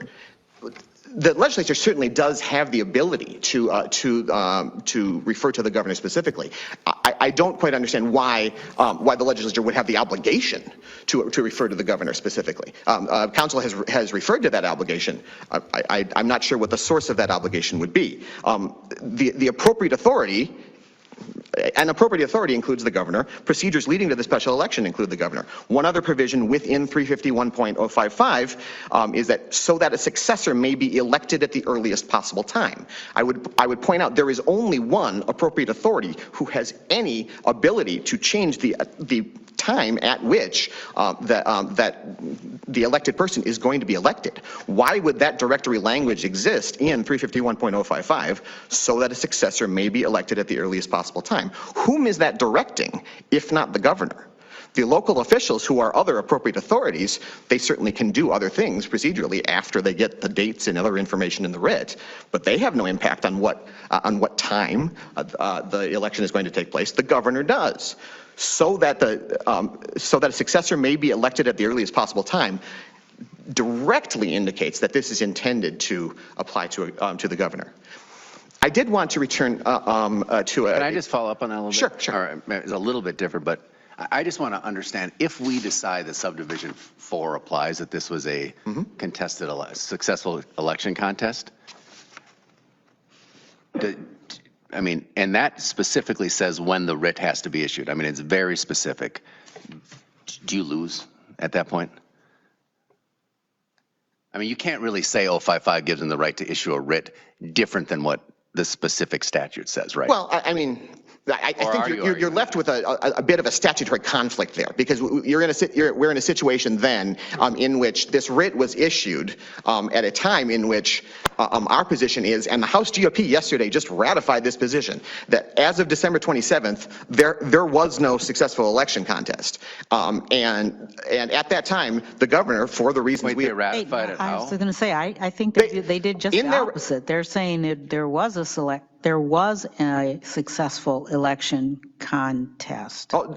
As I read the resolution that the House GOP passed yesterday, they are declaring that their resolution yesterday is a successful election contest that has created a vacancy. Our position is that a successful election contest cannot exist without legislative action. Now, we don't believe that what happened yesterday is such a thing for three external reasons. Well, your argument there seems to belie the language of the statute a little bit. So looking at subdivision 4 seems to contemplate that the court's action is the sort of determinative action there, by going on to further address, what the legislature can do with that. And so I'm a little concerned that your argument conflicts with the plain language of the statute. Help me out there. Right. Well, I think there is a concern to be had there, but the concern to be had there is that the plain language in particular in that particular portion, the last 2/3 of the statute, it conflicts with this court's decision in Scheibel versus Pavlak from 1979. The suggestion that Your Honor is seeing in there, that there's a court determination that creates a vacancy, was specifically struck down, was specifically blocked by this court in Scheibel versus Pavlak, which held that court determinations in legislative contests can only be advisory. It is flatly impossible for a court determination to create a contest. But Your Honor, I think you're correct that if you go past, I think, the first 30 words of that subdivision, so basically the word unless to the end, I think it does contemplate a court determination that creates a vacancy. Now, this language was first put into Minnesota law in 1971, at the end of the 1971 legislative session. I can provide the court with the session law information for that if you'd like. But what had just happened at the beginning of the 1971 session was a huge mess at the opening of the Minnesota Senate. Those facts are recounted in the State Ex Rel. Palmer versus Perpich case that we cited a couple of times. At the end of that session, they passed the language that, after a couple of recodifications, ends up. Counsel, let me stop you. I share the concerns that Justice Thiessen and Justice Gaius have just raised, and was about to ask it as well. But just tell me from a plain language standpoint, and I think that's what petitioners are relying on. Subdivision 4 says, if a vacancy results from a successful election contest, what else could that mean other than what Judge Castro did in Ramsey County? How is that not a successful election contest? I grant you that that isn't necessarily the end of the road, because the legislature has the constitutional authority to seat its own members. Right. But I don't know that that means it's not also true that Judge Castro's ruling was as far as Mr. Wickstrom was concerned, was a successful election contest. What else could that mean? Well, I think the notion that a district court's determination of a contest or ruling in a contest makes it a successful election contest is an unavoidable conflict with Scheibel versus Pavlak. Well, wait, can I just? So you're saying, so Pavlak was decided, and then the legislature passed a statute? No, the other way around. The statute was passed in 71, and Pavlak was decided in 79. 79. And so in Pavlak, you read that as basically saying, there we kind of danced around the issue a little bit, because we did issue an order, although we said it's not binding. But I think the legislature also said in the statute, this is how we're going to think about this. And they, in some sense, conceded some authority back to the district court, because they left the third option, which is we're not going to take any action at all, and it's going to, then 22 days after, the governor issues a writ. That means it becomes vacant at that point. Right. Why can't the legislature exercise its statutory authority in that way, which is not in conflict with Pavlak? Well, I think in Scheibel versus Pavlik, this court held that the legislature's duty to hear contests is non-delegable. They can't act like this court does on a PFR and say, all right, we're going to reject this PFR, and therefore. But they're not delegating it in the sense that, I mean, they are, I guess, but they're saying one action that we can take is inaction. Why is that not legitimate? Well, I have a difficult time seeing how that is not just deciding not to exercise the power that this court held in Scheibel. They have to exercise. Just allowing a court decision to stand in that way. So the statute's unconstitutional, basically. Well, not in that part. Not in total. That part of it is yes, unconstitutional. the presumption that is underlying the text that Justice Gaitis read off. It presumes a situation that under Scheibel constitutionally can't happen. And so can I just, okay, I get your argument. So can I just come back to my earlier question, though? Sure. Assuming we set Pavlik aside, okay, just put that aside, and we think that subdivision 4 applies. Okay. What's your argument that 055 would overcome the specific timing in subdivision 4, or do you not have one? Well, our argument is that there still has not been a successful election contest. I understand. I'm obviously disagreeing with you over saying section 4, subdivision 4 applies, right? So assuming I disagree with you on that point, if we disagree with you on that point and say it applies, do you have any argument under 055? I mean, the argument we then have is that we have a conflict of laws, that we have some statutes that say as of December 27th that the governor has the authority to do this. Because there was a vacancy on January 6th, not just on the opening of the legislature. You have that authority for the governor as of December 27th. Even though, and then here's this other statute. But when resolving, so I think they can probably be harmonized, but assuming that is a conflict, why would the more specific statute not apply? We are down a chain of a lot of. They have to go down. Yeah, it puts a governor in a position in which the statutes. To put the governor in a position, they should just follow the law. Right. Well, sure, but as of December 27th. As of December 27th, the authority that he had arrived by statute, and the potential for a successful election contest in the future. But didn't Benedict just contradict what you're saying right now? I don't think so. I mean, I don't understand what conflict. Because they said that was not valid, and then the law was changed. I'm sorry. That's the Winona case from 1870. Okay. The categorical distinction with the Winona case is that the office in that case, the preceding office holder held his office, under the law until his successor was elected and qualified. That's categorically different from how Minnesota legislators hold their offices. Minnesota legislators, their terms end on the first Monday in January, right, and that difference, I think, makes that case entirely inapplicable here. All right, I see my time is. I was just going to say your time is expired, and I'm going to stop you. Thank you very much. We'll hear from Mr. Cousins. Oh, I'm sorry. Mr. Hartshorn, I'm sorry. My colleagues had some more questions, even though your time has expired. Come back. Man, come back. Sorry, counsel. I did want to ask before you sat down quickly about your response to the latches argument. Your opposing counsel makes a pretty convincing argument as to latches, given the holidays, the size of the practices that we're talking about, and an 8-day turnaround. Why is that not reasonable in response to their known right? To a certain extent, I think the response would be a quote from The Godfather Part 2, which is that this is the business we've chosen. And election law is like that.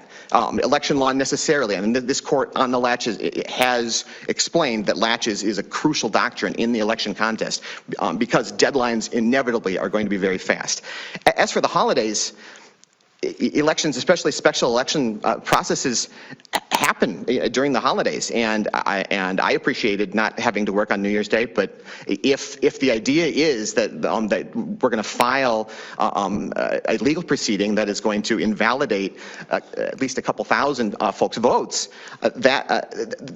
that seems to me, I don't see that having to work on a holiday is much of a response to a latches concern. The pragmatics and the equities of the prejudice that are here, I think Mr. Cousins is in a better position to address, but that's what I'd say to that inquiry. Counsel, if we get to the notice question, the lack of the 5-day notice, right. Your opponents have alleged actual harm here, and in particular, prospective candidate Shen, and whether or not he was able to file.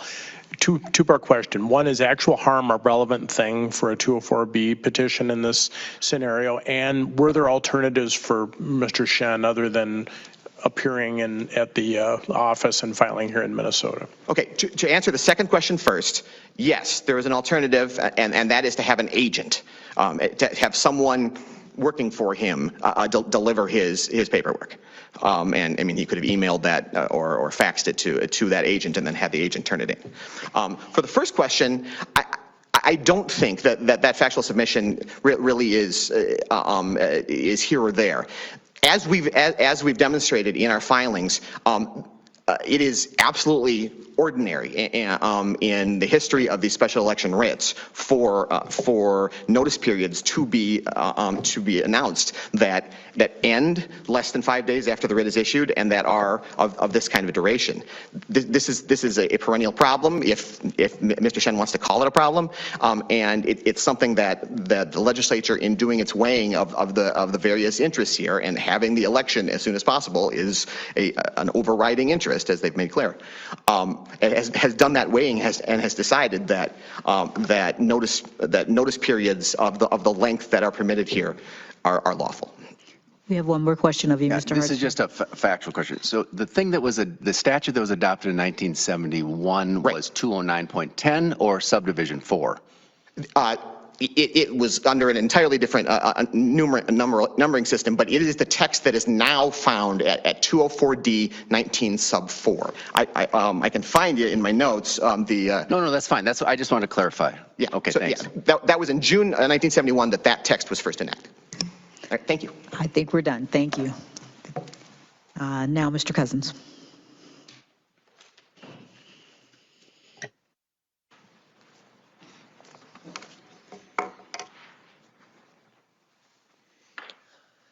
May it please the court, my name is Brad Cousins. I'm an assistant Ramsey County attorney. Today I'm representing Ramsey County, its auditor Tracy West, and its deputy director of election services, David Triplett. The county respondents have limited their response to the petition to the issue of latches, and that's what I'd like to discuss with the court today. As you know, that is a discretionary doctrine that Minnesota courts apply where there has been an unreasonable delay in asserting a right, resulting in prejudice to others such that it would be inequitable to grant the relief sought. So I'd like to discuss that delay and that prejudice from the county's perspective. The delay was 8 days. In other contexts, that would not be unreasonable. Here, though, that 8 days constituted about half of the time between the issuance of the writ and the primary day, and about a quarter of the time between the writ and the special election day. So on its face, the county would say that that was an unreasonable delay. Moreover, the court doesn't have other information as to why that delay may have been reasonable, why there was diligence on the part of petitioners, because it wasn't included in their briefing. They haven't provided that direct information. There's no timeline. What they have provided on page 25 of their reply brief is a laundry list of items that one may do when drafting a petition like this, but they don't even say that they did those items.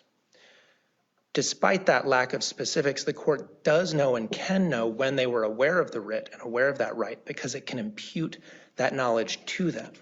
That's under the Monahan case cited by the state in its brief. The court can impute the knowledge of public records that are election related when addressing the issue of latches. So the petitioners are imputed to have known on December 27th of this right.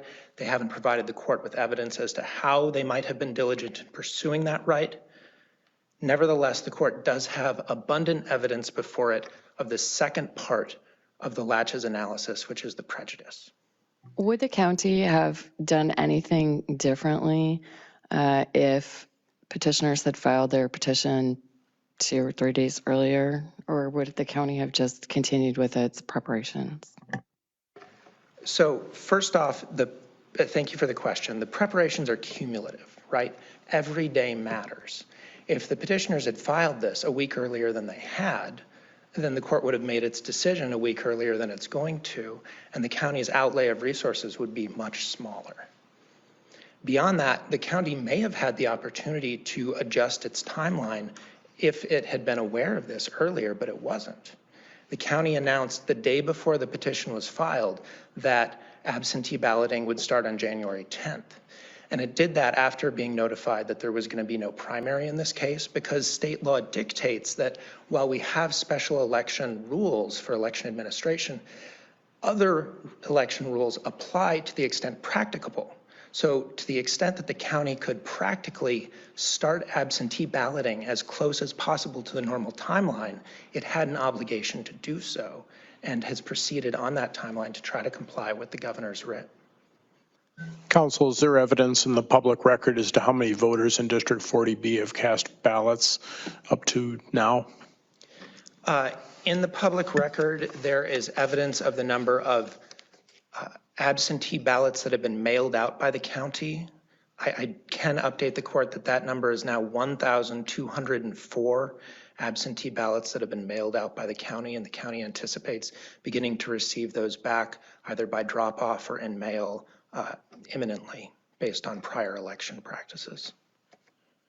The county's also printed or ordered 43,250 ballots and estimates that it's expended 528 hours of staff time as of today and incurred $15,000 in obligations to vendors for ballot printing and related services.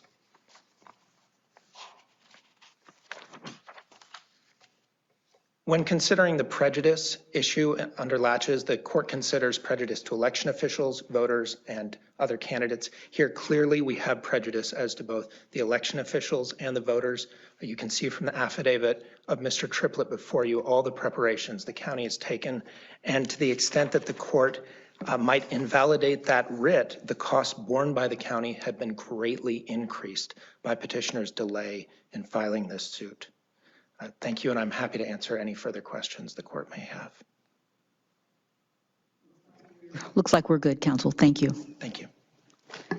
Mr. Wilson, you now have 10 minutes of rebuttal.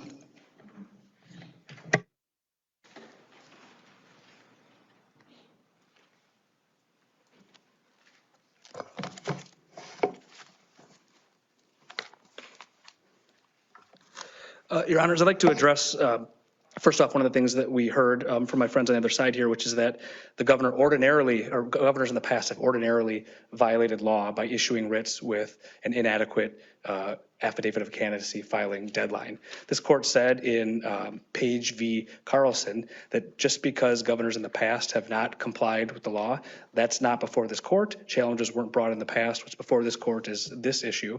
And this court should take the opportunity to say that the governor should follow the law, regardless of whether governors in the past have not. What do you make of the argument that the third option under subdivision 4 is unconstitutional? Basically, that there's three options in the statute. One, the legislature can just decide to do nothing, in which case under the statute it would be the however many days, I can't remember. 22 days. 22 days, thank you.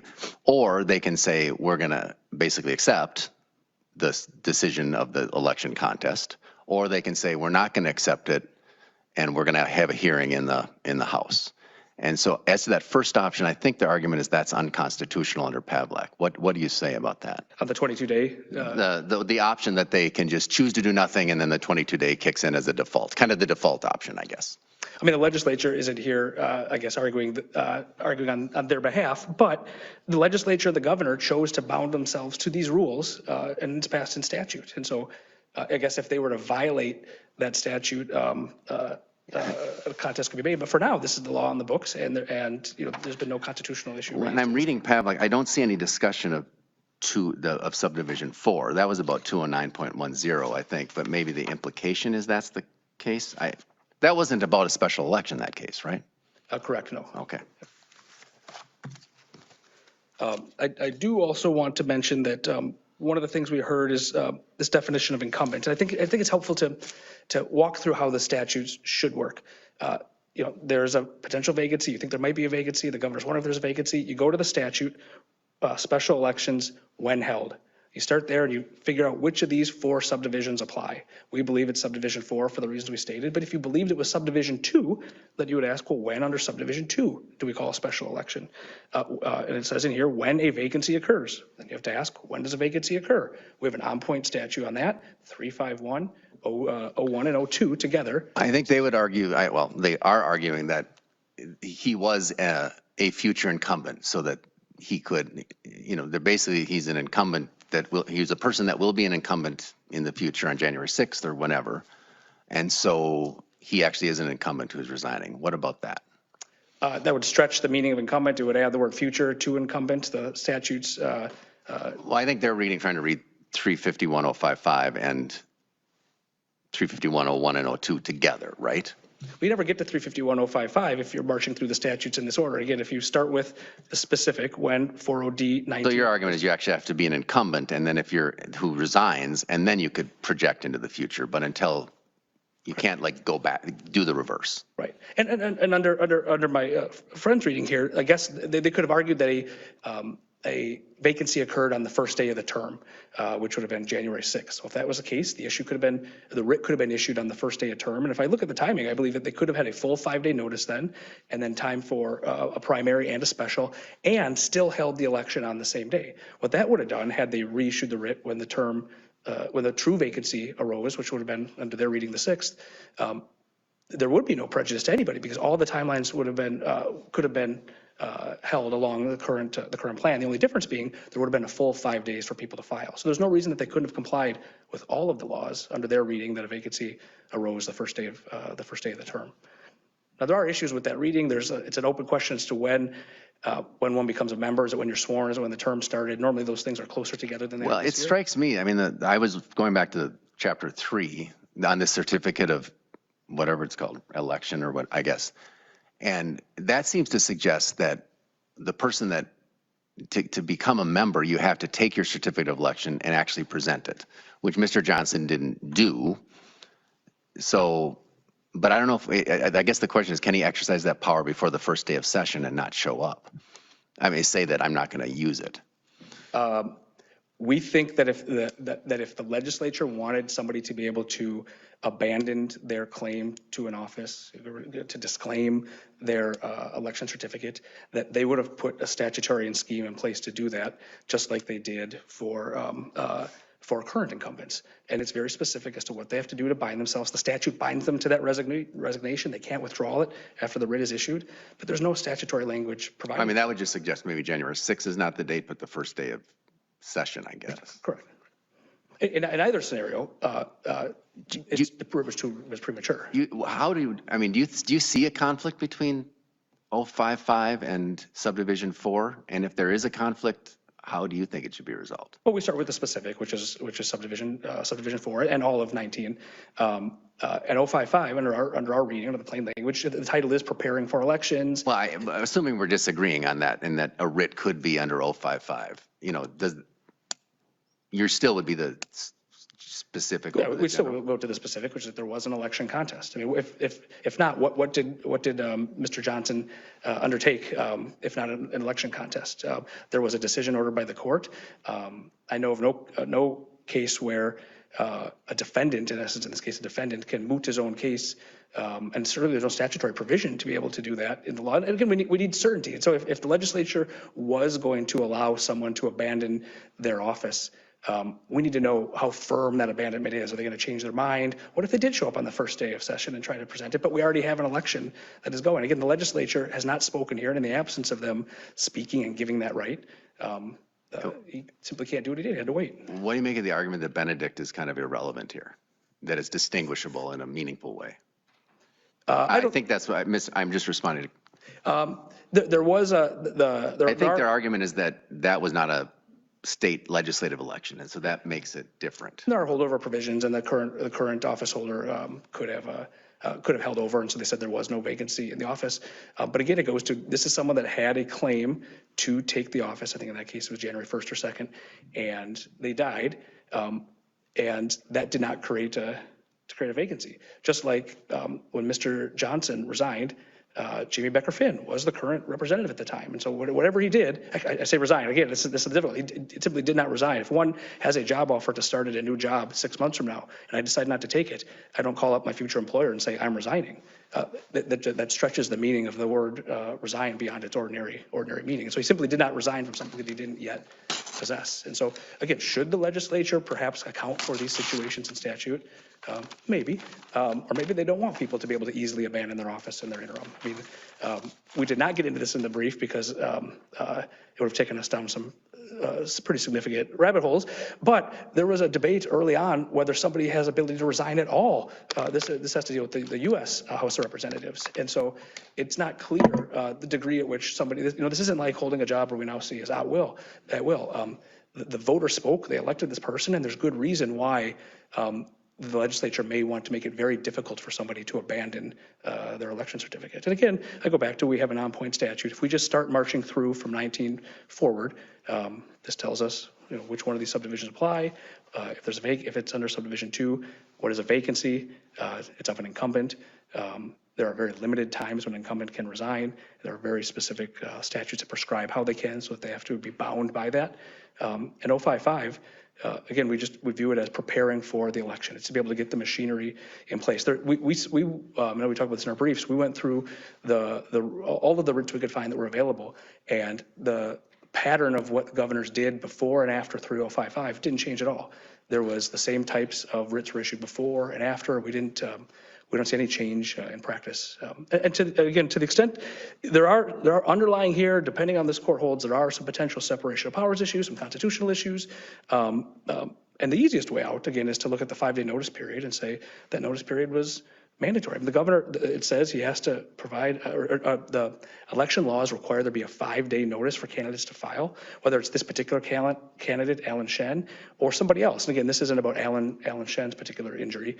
The Republican Party discusses how they would have gone and had used this time. They relied on the statutes to be able to go into order their business so that they could go recruit additional candidates. And we think that this court should hold the governor to the letter of the law, which requires 5-day notice. And there are some examples of impossibilities that my friends included. We included a counter impossibility that has nothing to do with abandoning this 5-day period. And so those aren't the facts before this court. And if that comes before this court will have to decide if in that particular instance, the statute should be directory versus mandatory. But the court has said before an election, we're going to hold officials accountable to the letter of the law. Counsel, no, go ahead, Justice Moore. On the latches issue that Ramsey County is addressing, your suggestion in your brief was that the prudent thing for Ramsey County to have done was to have halted printing ballots and basically any staff work on a special election that the governor had issued a writ for. Right. Am I reading you correctly? Am I hearing your argument right on that? Yes, Your Honor. We have Hennepin County in a situation where Don Samuels v. City of Minneapolis, court file 277. Don Samuels. They put an affidavit in that when a petition was filed, they stopped printing and procedures that next day. And so clearly the county was capable of halting what it was doing and not incurring more expenses. But it gets back to, if part of the prejudice, if part of the idea that we sat on a known right gets to the fact that the exigency was created by the merits, I think we have to reach the merits first to be able to understand or to be able to see whether they created the exigency that then we have to deal with. Counsel, I just wanted to confirm with you again that when you say it's the governor would have 5 days under your theory to issue the writ, that's assuming we agree with you that the resolution by the House yesterday was valid, correct? I mean, that's what you and I talked about, I think, earlier. What this court could be correct, and what this court could say if it didn't want to reach that issue is whether it was 5 days or 22 days, surely 18 days before it was not valid. And so it'll be up to the governor at that point to decide, does he want to issue it within the 5 days of the House resolution? Does he want to wait for the 22 days to expire?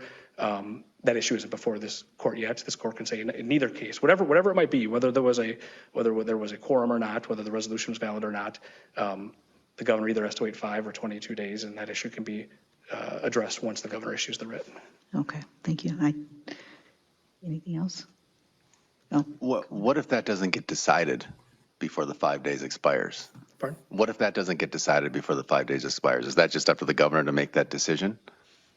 Correct, and it could be a basis for another challenge. That's encouraging news. Right. Okay. Right. I think we're good. I want to thank all counsel for the help that you've provided to the court here today. The matter was well briefed by all sides, well argued by all sides, and the court really argued. appreciates that. Well argued. And we will make our decision as soon as we can. Hopefully. Thank you. We are adjourned. That's, I want to show something because there's a lot of people here that are, I wonder, there's over 2,880 people watching on Twitter, right? And it makes me wonder how many of those are from my community, right? How many of those that are trying to inform themselves to make their communities better, right? So, and I want to read a part before I get up out of here, is that, because I'm over, is that, activists raise concerns over a nonprofit monitoring Minneapolis police, the firm ELEFA, has also faced criticism from activists who question whether that city has achieved enough reforms to exit its city consent decree. So people need to stay informed.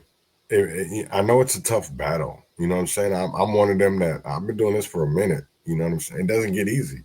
It doesn't get any easier because it seems like every year they make it harder. But I think we have the weapons to fight fire with fire. And I don't mean pick up a gun. I don't mean to go pick up no, to go strike them. I'm saying go pick up a book. Go pick up the legislation so that we can fight the fire with fire. Just like, that's what Ryan Winkler, I like that guy because he even Jim Schultz, I don't always agree with what he says, but he allows people to understand that there is a way to fight. There is a way to fight the system. So with that being said, man, I'm going to get up out of here. You guys have a great day. Win or fail, freedom or jail, heaven or hell, wish me well. But tomorrow I'm really not going to, I am going to do a podcast, but tomorrow is the release of my album, The Nation. I'm going to play that. I'm proud and I worked hard on it and I did a lot of soul searching, and I probably won't just play the album, and I also just play my first one because it really just shows how much growth that I've really done. So here is No Justice, No Peace, Anthem for the Streets, Part 1. And this is from the Urban Conservative. And with that being said, man, I'm going to get up out of here. Win or fail, freedom or jail, heaven or hell, wish me well, and y'all have a great one, and I'll see y'all tomorrow.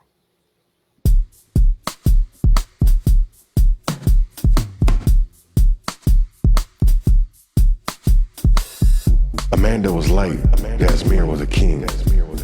Now they rest in silence where angels sing. I see the sirens dance across cracked window. The hood cries out, but nobody knows. 5 deep they storm like wolves on prey. But their badges ain't justice, just fears on display. Mama said stay low, keep your head to the ground. But how you supposed to breathe when they're holding you down? Choking dreams out of brothers, like the wind don't blow. And sisters screaming prayers where the roses won't grow. How many tears gotta stain this ground? How many voices lost, never found? Amanda was light, Jasmine was a king. Now they rest in silence where angels sing. But silence ain't peace if they scream unheard. A cage built a ray in 4-letter word. Amanda was light, Jasmine was a king. Now they rest in silence where angels sing.